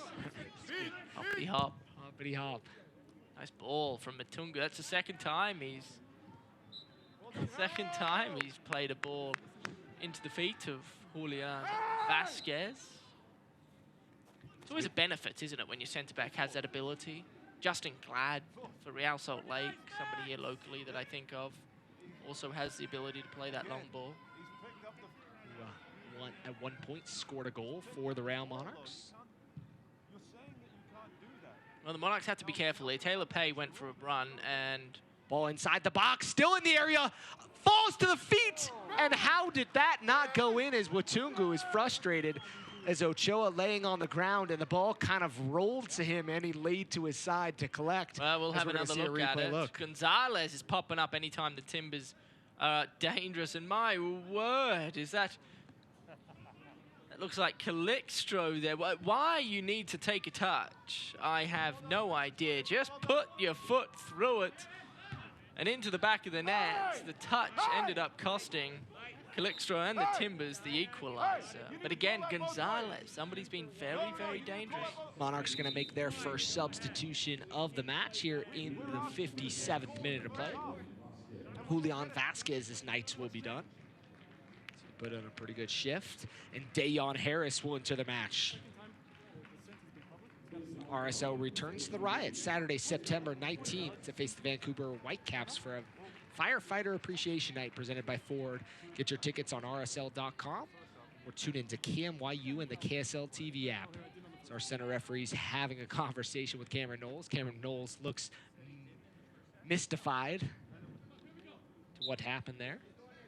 That's an interesting substitution for me, bringing off Julian Vasquez. I feel as though he's been incredibly dangerous over the course of the 57 minutes he's played. He doesn't look overly tired either, so I imagine some frustration from Vasquez, and I think that's always a little fair. frustration coming off the pitch, but I think to speak to that, a good shift and something we're talking about, continued squad rotation with 5 substitutions here in the USL Championship right now.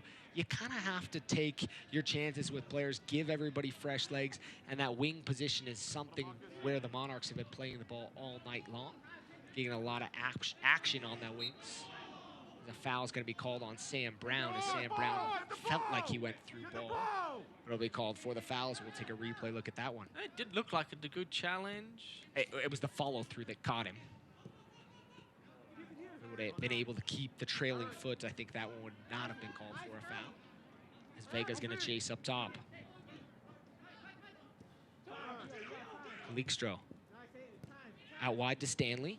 Stanley picking up his head, trying to get the ball inside the box. Back to Epps. Epps forward, chased by Coffey. Monarchs don't have a lot of pressure up top. Ball's going to be pushed wide and cut off by Bodie Davis. Bodie Davis, the tough work rate. Well, again, he has to be careful. He's pushed up the pitch, and now the Timbers are attacking at his position. Ball inside the box, towards the byline, put across, headed towards goal. And it looks like he was almost climbing up over the top. That's a Koba. A Koba up behind Hasso. Showing off his vertical here. But again, look, the Timbers are doing everything required. Didn't climb. Sorry, I apologize for even giving him. It was the vertical that he had there, Tom. Yes, it was. The Monarchs making a few silly decisions across the back line. Taylor Pay a few moments ago made an attempted run up the pitch only for it to be stolen. And then Bodie Davis, for some unknown reason, decided it was his time to try and chase a ball that was well outside his position and nearly cost the Monarchs a goal. Looks like the Monarchs are going to be making a substitution here. Multiple substitutions here momentarily. Substitutions 2, 3, and 4 of this match. It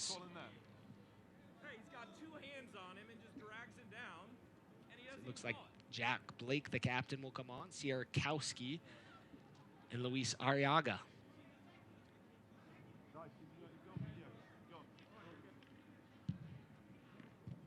Tungu. Davis goes up for the header. Gets it to Vega. Vega trying to get around the defender. It's dispossessed. Sam Brown putting pressure forward. You can tell the Monarchs are hungry. Maybe getting a little sloppy here in the last few. Ball wide to Epps. Defended by Hasso. Epps cuts in, looks towards, and a beautiful goal by Epps as he finds the back of the net. And we're all level here at Zions Bank Stadium, 1-1.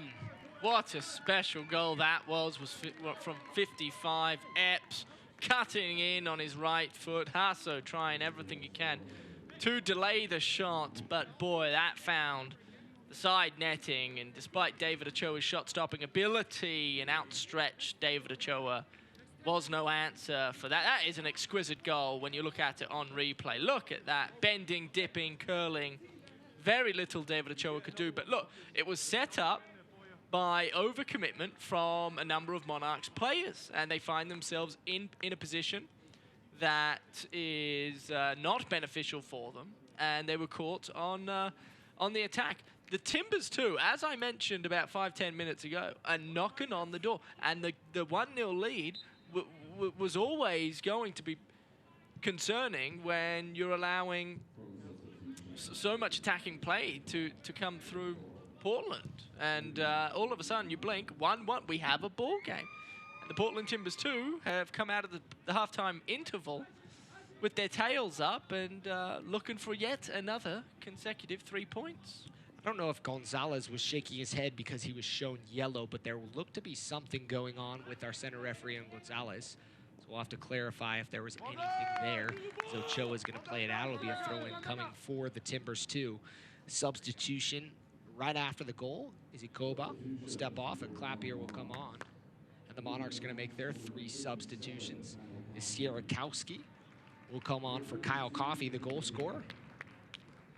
Well, it's become apparent James and Olave's seeing the same things we are up here. And Jack Blake will come on for Sam Brown, and Luis Arriaga will come on for Devin Vega. So really, the front 3 up top for the Monarchs are going to be making adjustments. As Arriaga's going to probably pull strings. Jack Blake sitting touch behind him. Sierakowski up top for the Monarchs. Well, I think it's required for the Monarchs. They just don't seem to have that energy we were talking about in the first half. They've come out of the halftime interval a bit lackadaisical and potentially have taken the Timbers 2 for granted. And the Timbers 2 have proven that they're not going to go down without a fight. Sierakowski trying to get a touch. It'll go out for a throw-in as he gets his first touch, but it goes out of play, and it'll be a throw-in coming for Timbers 2. It's going to be a big half an hour for Sierakowski, somebody that's looked dangerous at times, but hasn't quite been able to have the impact the Monarchs would have liked him to have had. Monarchs are going to have to do some work if they want to find all 3 points here at Zions Bank Stadium, and a challenge here for the next 25 minutes or so. Worth noting as well, Sierakowski recently acquired earlier this season from Portland Timbers too. So Cameron Knowles and the squad very aware as to what Sierakowski's capable of. I wonder if he wants to figure out what he can do. Pepe lines it up from deep and puts it on the lower fields just north of Zions Bank Stadium. Don't miss a minute of the action in 2020. Sign up today and get alerts all year long by following your club on ESPN.com. Search for the Monarchs or the Timbers 2 and click the follow button to keep up with the latest news and scores. Plus, get reminders on the Monarchs and Timbers 2 next matches. Go to ESPN.com now and click follow for your club. Big ball there by Leaker. Watungu rises high over Epps and wins the ball. Loney with the second ball. Davis battling hard with Gonzalez. Ball inside the box. Ochoa comes out. Read that one nicer. His Calixtro was there. Almost looked like it was going to be kind of an awkward exchange there by Paez. Watungu is now down. You don't want to see that if you're James and Olave, having made 4 of your 5 substitutions. You have to think it is crap, and it looks like it is, as Yasso tries to help out the muscles. Jimenez and Flores, the academy product on the bench. It looks like Jimenez is going to come onto the match, and the Monarchs are going to use all substitutions before the 70th minute of play. And this is where you pray or do whatever you need to do for no injuries from here on out, because an injury would be very, very problematic for the Monarchs. They would essentially be playing with a red card, 1 man down. And against this Timbers 2 team that has their tails up currently, this is a very, look, we spoke about it off the top. This is a really, really important game for both teams. For confidence, for morale, for young guys, and obviously on the record books, you want 3 points every game possible, as Jimenez has got his stuff on, and I think we're going to see Watungu's night done. Get the man some pickle juice, some electrolytes. Salt. When I was up at the Utah football program, they used to put packets of salt in our Gatorade bottles before practice, and we were, I don't want to say forced, but required to drink said Gatorade. It was horrific. I wouldn't recommend it, but Gatorade already has plenty of electrolytes, but a nice addition of some natural sea salt. Yes, no, again, I wouldn't recommend it, but for Watengu, I would recommend it now. His body needs. Michael Watungu making his professional debut tonight. Goes 67 minutes. As Jimenez will come on for him as the Monarchs now have used all 5 substitutions before the 67th minute. And I think that has to be a new record for this side of using substitutions that quickly. It's a shame for Watungu. I feel as though he's played about as good of a game as he could have played in his professional debut. He's defended smoothly and intelligently. He's also showcased the ability to play the long ball into the feet of his attackers. And for him to cramp up about an hour and change into this one will upset him greatly, I imagine. And sometimes when you haven't played games like that, match fitness comes into play, and it really does factor in how long you're able to go.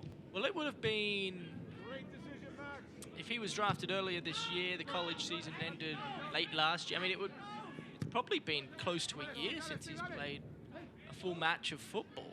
He played some preseason with the Monarchs, just never at the same intensity, though, is it? Definitely is not. Oftentimes people think it's something, and it is something. It's games. Sometimes it's just getting minutes. But that center back position requires a lot as the ball's out as our AR on that far side.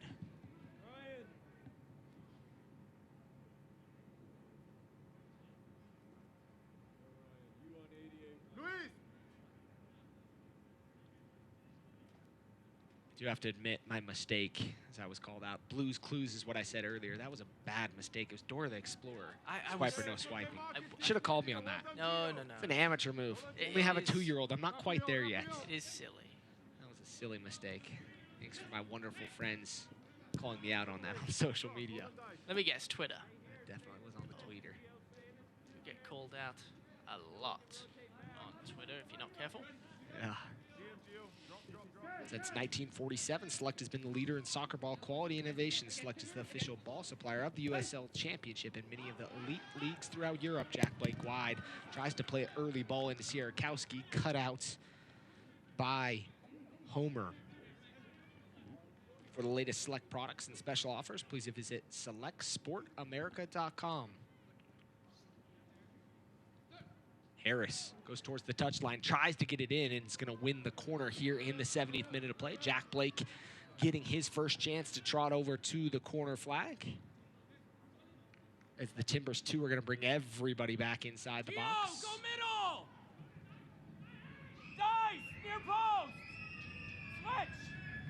As instructions coming from the bench, Jack Blake puts the ball inside the box towards Jimenez. Ball falls, and Jimenez called for the foul. It looks like he threw down Homer. Switch with Dice on that. It'll be a free kick coming. Take another look at the free kick.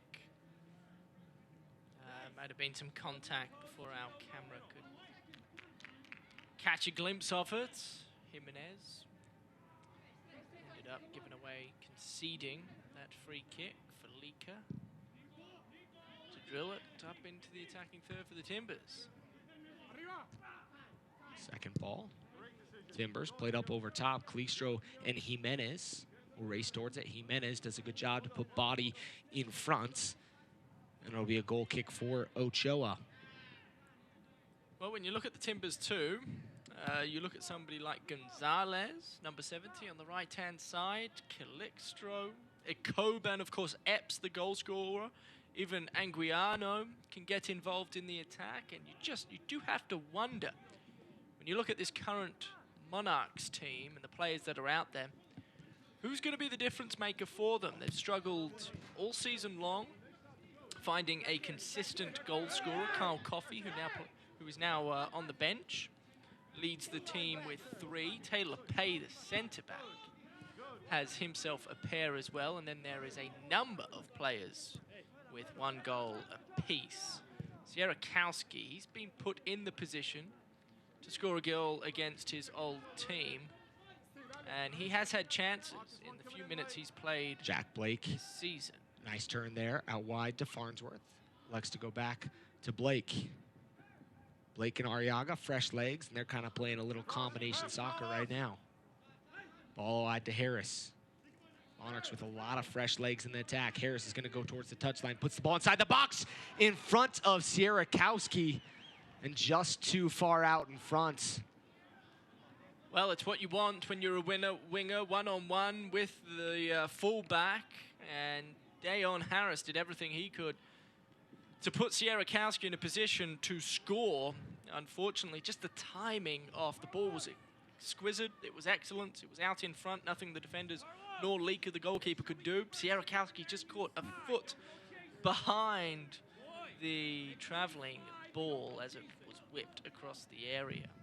Good build-up play, nonetheless, from the Monarchs. I have to wonder if the Monarchs are going to push here in the next few. They don't have a choice, do they? At Not home, at all. Against Timbers 2, who before last week lost 10 on the trot. And you have to wonder who will be that person to step up, and I know you mentioned that. Monarchs having replaced pretty much their full attack. Davis is really the only one in the attack that's not with fresh legs.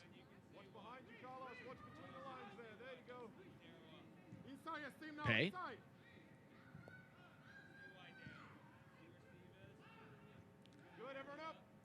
Wide to Farnsworth. Back to Ochoa. 73rd minute. Pepe. Out wide to Hasso.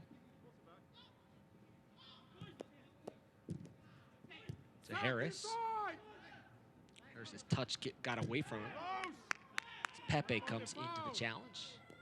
Shaking his hand. I don't know if it came off awkwardly. Ball played wide. Pay's going to check out wide. Runners inside the box. Jimenez heads it out towards Davis. Davis touch to Arriaga. Arriaga sees Jack Blake. Jack Blake trying to open it up. Good ball wide.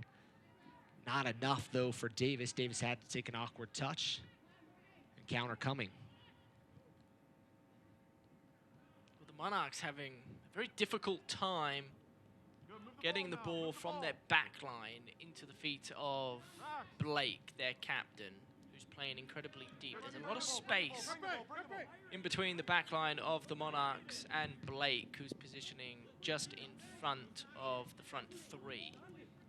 And if they can find a way to meander upfield, then an abundance of room is there for the Monarchs to play with. It's the chance where Jack Blake, Luis Arriaga get to show their skill, see what they can add to this match. Right, but what we saw and what we have been seeing really for the better part of this entire second half is, we're going to take our second hydration break here, but they've had a hard time moving the football sufficiently up the field. When they do, they get a pretty good look at goal, but when they don't, they turn the ball over, counter-attacks ensue, and that's how the Portland Timbers equalizer came about. Here are some highlights. David Ochoa making a save, pretty simple save. I thought it was a cross in the end. Gonzalez has been dangerous, another nice save from Ochoa. It has been predominantly just about all Portland in this second half, Landon. David Ochoa being asked to do a lot. Here's another one. That was the centre-back, Ornstill, number 48, with his second opportunity from a corner kick this match.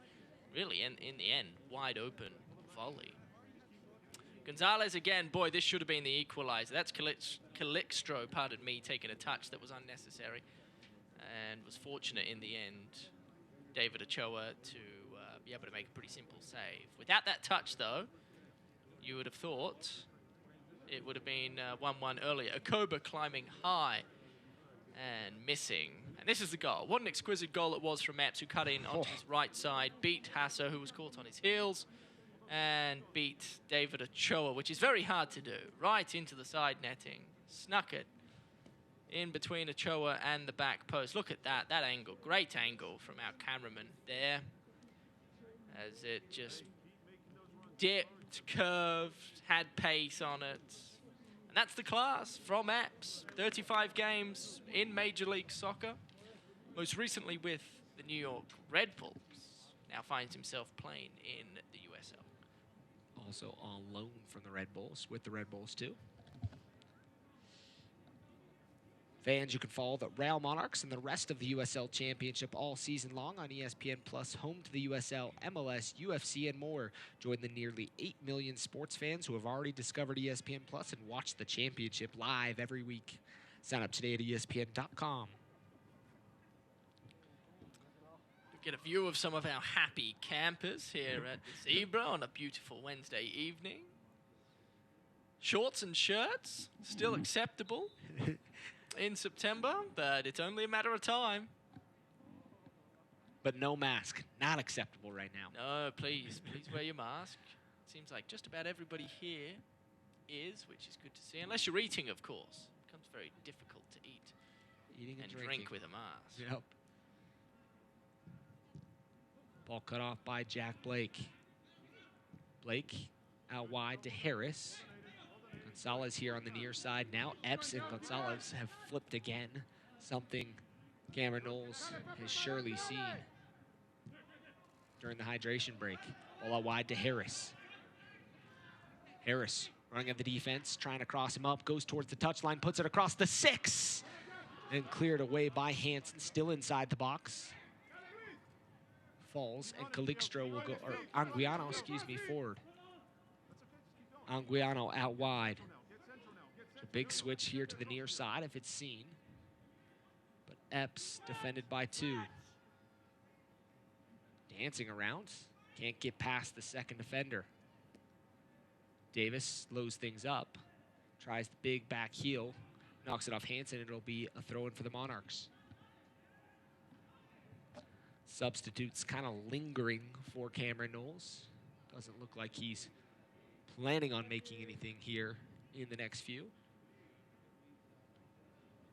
79th minute. Takes a deflection. Jimenez has to come up awkwardly as it almost fell into the waiting path of Gonzalez.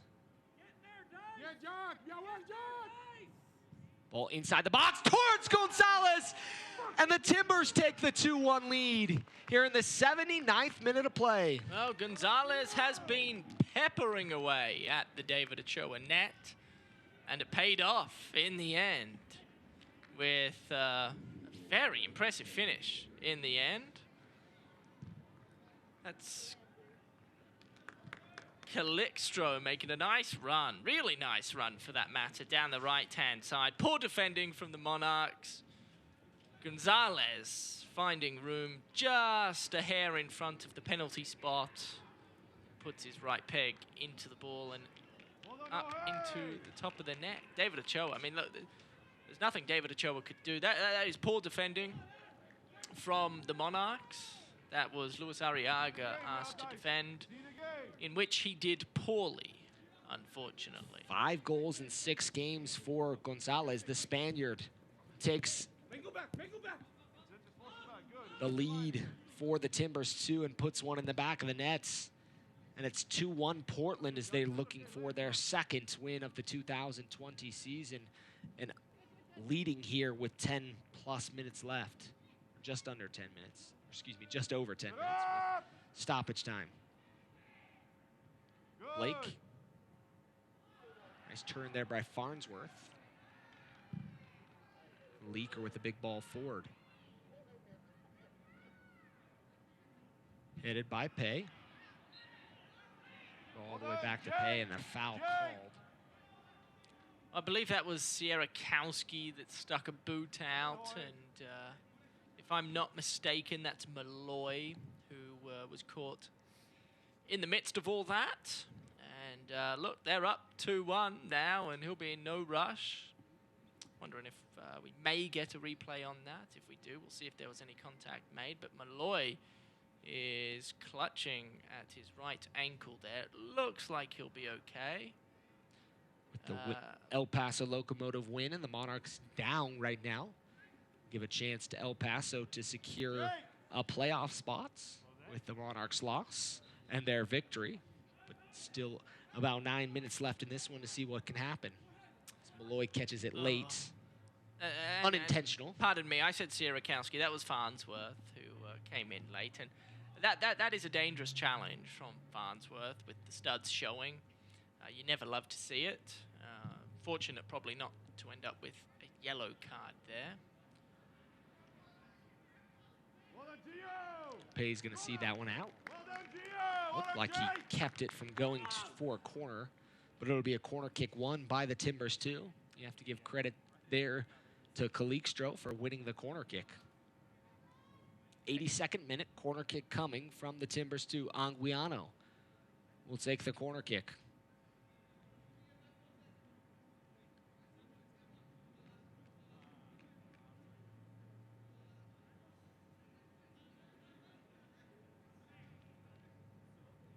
Corner kick coming.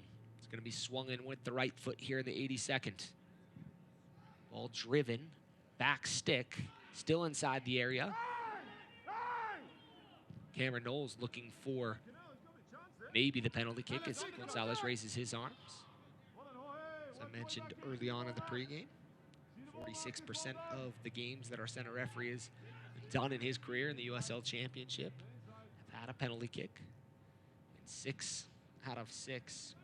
5 out of 6, but here in this 2020 season. But 2 in 1 game, so 6 penalty kicks in 6 games. A foul. It looks like we're going to see yellow here. That was sloppy. Avila. And Avila he's done this on a number of occasions so far this match. He just doesn't look as sharp as he has in the past. He almost looks, when he gets the football, he looks like he's in slow motion. And he has to be very careful. It's just a silly challenge there. Look, but again, he turned the ball over, and I'm sure he was very frustrated with his effort or lack thereof as Epps makes a run down the right side, and a corner kick will follow. Portland pouring on the corners here in the last few.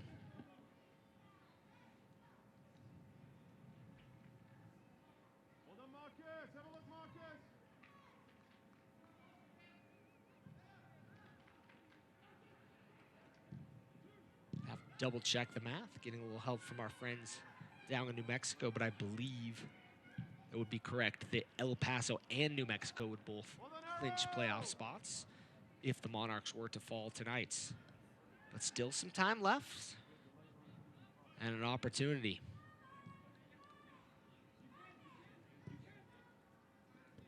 What can happen here in the last few minutes here at Zions Bank Stadium? Monarchs have been traditionally very successful here at home. 2020 has provided to be a little different for this squad here at home.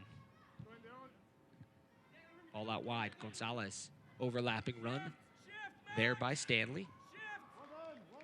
As Hasso does a good job to go to ground. Hasso comes up limping. He's gonna shake that one off.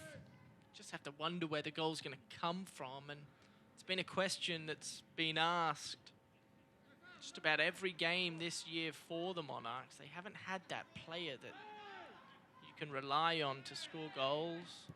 Nice job from Avila there. Using his frame. Dayon Harris is going to go forward. And a challenge from behind as Malloy's going to see yellow. 85th minute. Malloy goes into the challenge and he'll see yellow. So that's our second yellow card of the match. Hasso with one in the 53rd as we're going to see a replay look at this. He was very close, Malloy, to finding the football, but he was a hair late. And in the end, a pretty professional foul, slowing down the counter-attack as Harris tried to move things forward at a rapid speed. Gives time for the Timbers to get back, set up defensively, and ask a lot more of the Monarchs. Defensively, Timbers 2 sitting in their 3 blocks.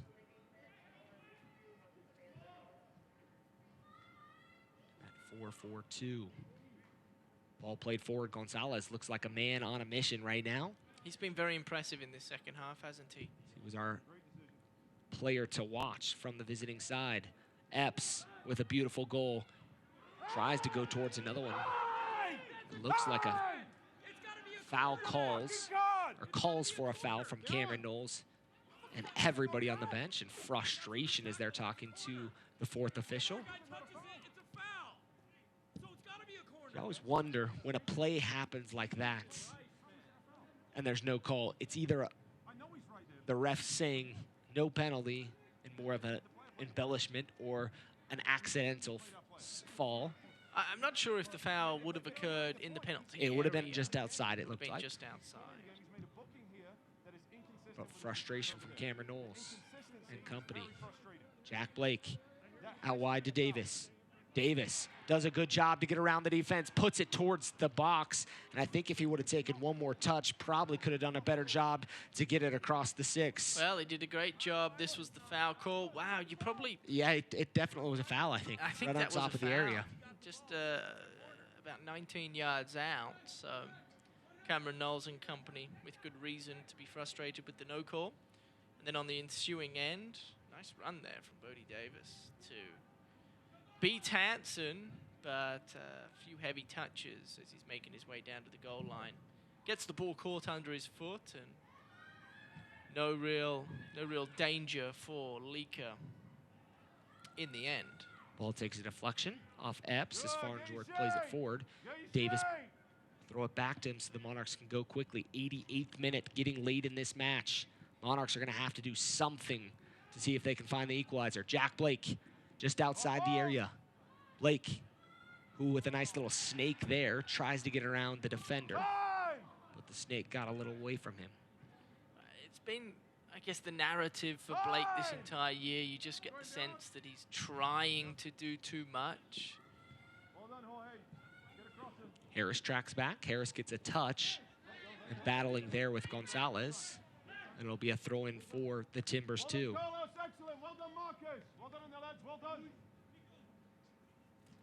Going back to Blake quickly, you know, he doesn't get many opportunities to finding himself one-on-one with a defender deep into the Monarchs' territory, and just kind of let that one go by the wayside.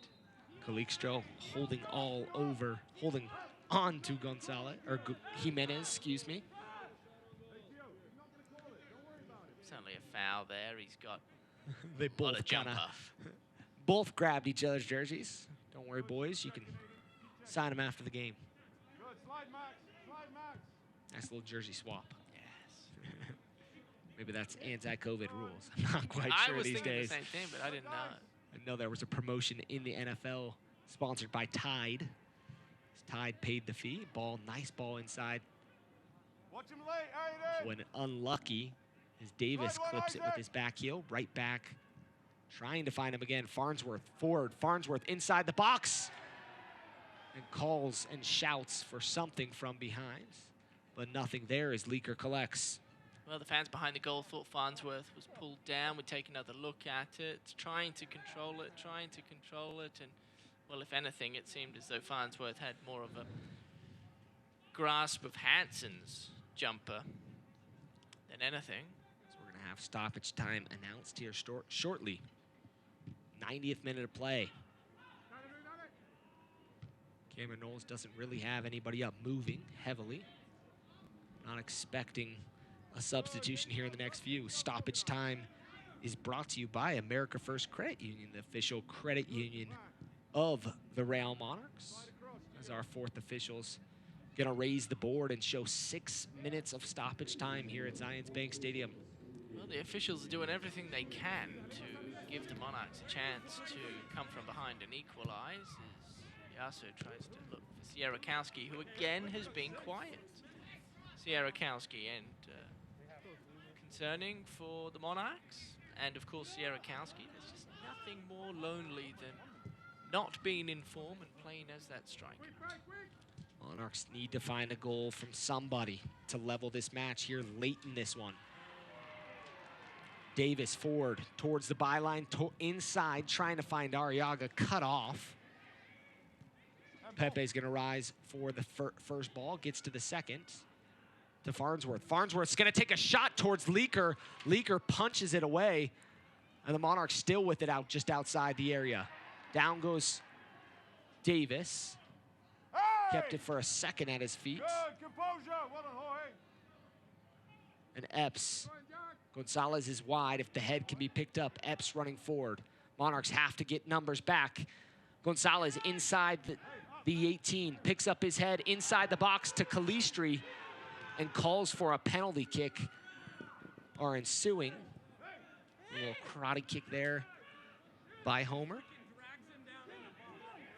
This game's starting to open up more so than it already was. It's where a minute and a half into the 6 minutes of stoppage time.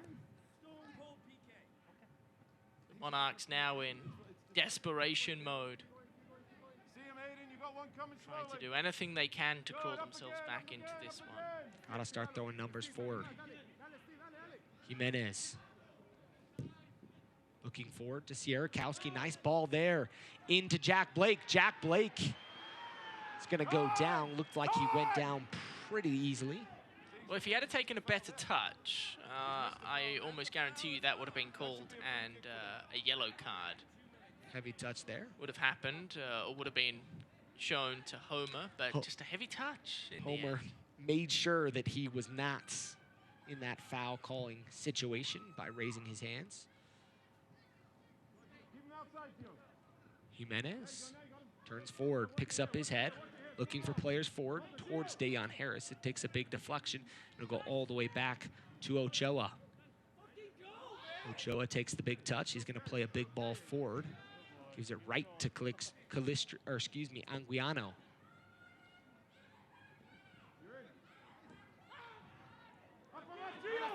Gonzalez goes down, looking for something.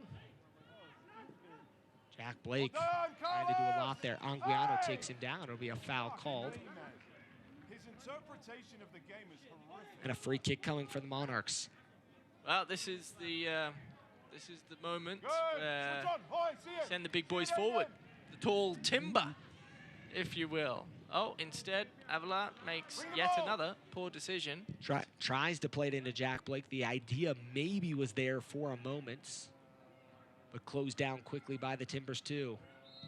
As Davis is going to be called for the foul at midfield. Frustration certainly starting to set in for the Monarchs, who played a really impressive first half, but the youthfulness of this team that James and Alave put out there this evening starting to backfire, I should say, in this second half. They haven't looked the same team. The energy, the creativity hasn't been there. You'd maybe liked a little bit more from the substitutes, hoping that that group would have been able to change this game a little bit more. Instead, conceded a goal and still chasing the game 2-1. Timbers lead here late at Zions Bank Stadium, trying to get on a 2-game win streak. And their first win streak of the season. Hasso going forward. No fouls, no fouls. Hasso spinning away from a couple challengers.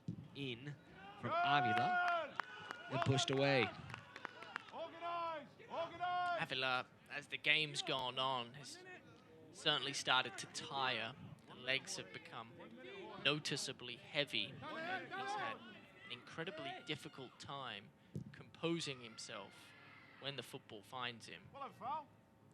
Sierakowski fortunate not to give away a free kick there, as he had no eyes for the football. Dayon Harris. Not sure how that's the second one not called the foul, but less than a minute unofficially left in this match. Monarchs have to do something quickly. Aiden, be aware, left shoulder. Quickly into Jack Blake. Towards Arriaga. Dayon Harris, Hasso out wide. Ball inside the box for the Monarchs. Hasso trying to find somebody, but the ball not quite there. And the Timbers, too, will try to kill off the remaining clock in this one. Calistro out wide. It'll be slowed up to Epps. Then played up over top. Calistro inside the area, pay with him. Shot towards goal, and Ochoa called upon, and he'll push it wide. It'll be a corner kick coming for the Timbers, too. Well, credit Calixto again up that right side. He's caused some havoc in the second half. Corner kick, that could well do it as we trickle over the 96th minute mark.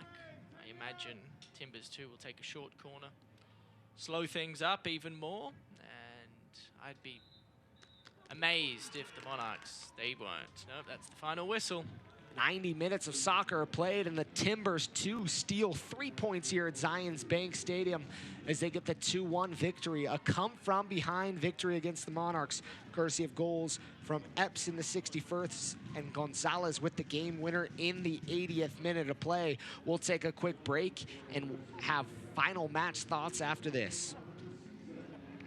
We all have needs, hopes, and dreams. Things to do, places to go, and a life to live. And whatever goals you have, America First is here to help you achieve them. We're here to provide the financial tools and services you need to take care of your family, your home, or your business. We're here to help you keep moving forward. Whatever you need, for what matters most, we're here to help. America First, federally insured by NCUA. Here, in places less known, between Utah's mighty 5 national parks, there are moments that surprise you. Between generations and between friends. Somewhere between what you expected and what you never imagined. Start planning at visitutah.com. Atlas Disposal is dedicated to preserving the spaces we share. We also understand the importance of sustaining our resources. We're proud to bring our operations to Utah with technologies like zero-emission vehicles and a new recycling system coming to Rio Tinto Stadium starting in 2020. Together, we can keep Utah beautiful and sustainable for generations to come.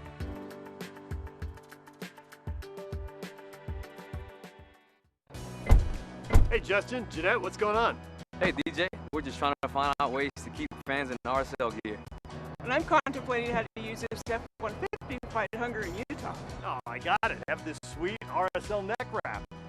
And thanks to Ford, you can have one too. All proceeds are going to go to help the Utah Food Bank feed families in need. We're hoping to raise $50,000. Fashion that fights hunger? Now this is a winning combination. Can I get a high five? Really?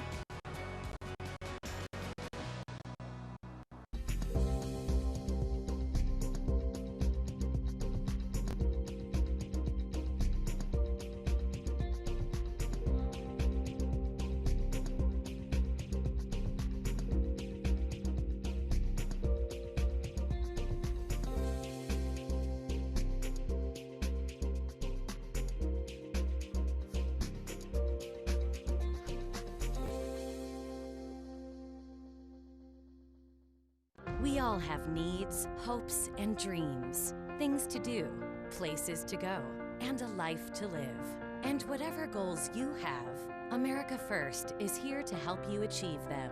We're here to provide the financial tools and services you need to take care of your family, your home, or your business. We're here to help you keep moving forward.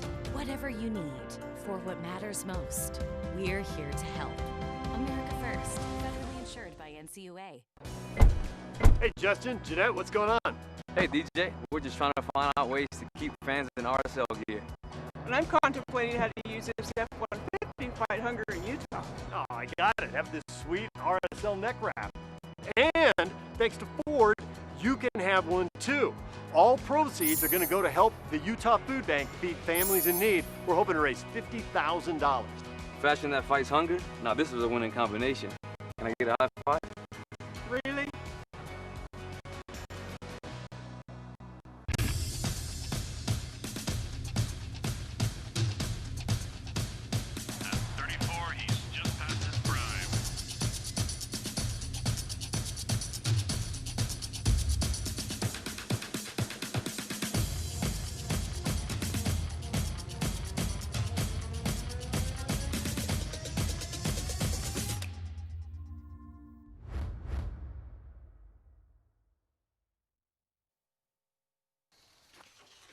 Nice day for a ride. Hey, you're Craig Swap. You know, not everyone sees you when you're on two wheels. So stay alert and always keep your eyes on the path ahead. That's good advice. See you at the top. Nice shorts. You can't always predict what might sneak up and catch you by surprise. If you've been hurt by the carelessness of others, choose the law firm that will go the distance to get you the settlement you deserve. Craig Swap and Associates, one call, that's all.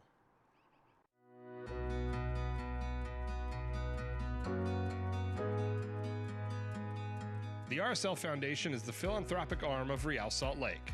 We connect players to the community, enhance elementary education, build leadership through soccer, and highlight environmentally sustainable projects in Utah. To contribute to these programs and others like it, get your RSL license plate, where $25 from each purchase goes to support RSL Foundation initiatives. Tonight's post-game show is brought to you by Ford. All the power, all the tech, all the peace of mind is all behind the wheel of a Ford all-wheel drive SUV.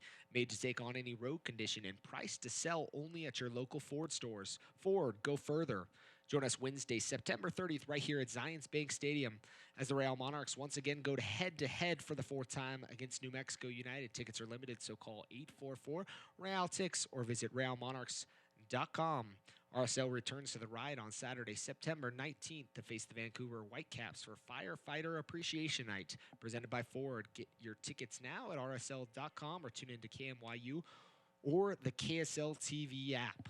Tom, thoughts on this one tonight as the Timbers 2 take a 2-1 victory here at Zions Bank Stadium? Well, it's a very impressive victory from the Timbers, down a goal for the better part of half the match, and to be able to claw your way back to a 2-1 victory is quite remarkable when you look at the season they've had. They started the year off losing 10 on the trot before picking up their first victory a week ago this evening against the Tacoma Defiance in an emphatic 3-0 fashion, and then tonight, maybe more so impressively, coming back from behind, showing a lot of perseverance and finding a way to beat a Monarchs team who looked really, really good in the first half. And then, of course, the youth got the better of them in the end. They weren't the same team in the second. Let's check out the upcoming schedule for the Monarchs. As we've talked about some of the action, El Paso on the road at El Paso and Colorado Springs, then at home with 2 games to finish the season. So a lot still left for the Monarchs in 4 games. Maybe not as much to play for at this point, but some opportunities for some young guys to show what they're made of. And I think that's really going to be the key at this point for this squad. What are these guys made of? Are you going to bend and break or fold like a cheap suit? Or are you going to step up and wear the crown that you wear as a part of the RSL organization? Well, if you're Jamerson Alave, all you're asking for right now is who's going to show me some effort, who's going to give me what I need over the course of 90 minutes and play those guys, no matter how much experience or lack thereof they have. You know, you've just got to find guys that are willing to put in the work and to come in every single day, train hard, mentally, physically, get yourself in a position to succeed and see where the remaining handful of games takes you. But right now, you're in a position where your arms are tied, and you have guys that really aren't performing. And I think Noah Powder, Andrew Brody, 2 guys tonight that were greatly missed, to be frank. A few guys have showed their capable ability here with the Monarchs and maybe deserving of first-team contracts. But that's all she wrote here at Zions Bank Stadium tonight. 2-1 victory for the Portland Timbers 2.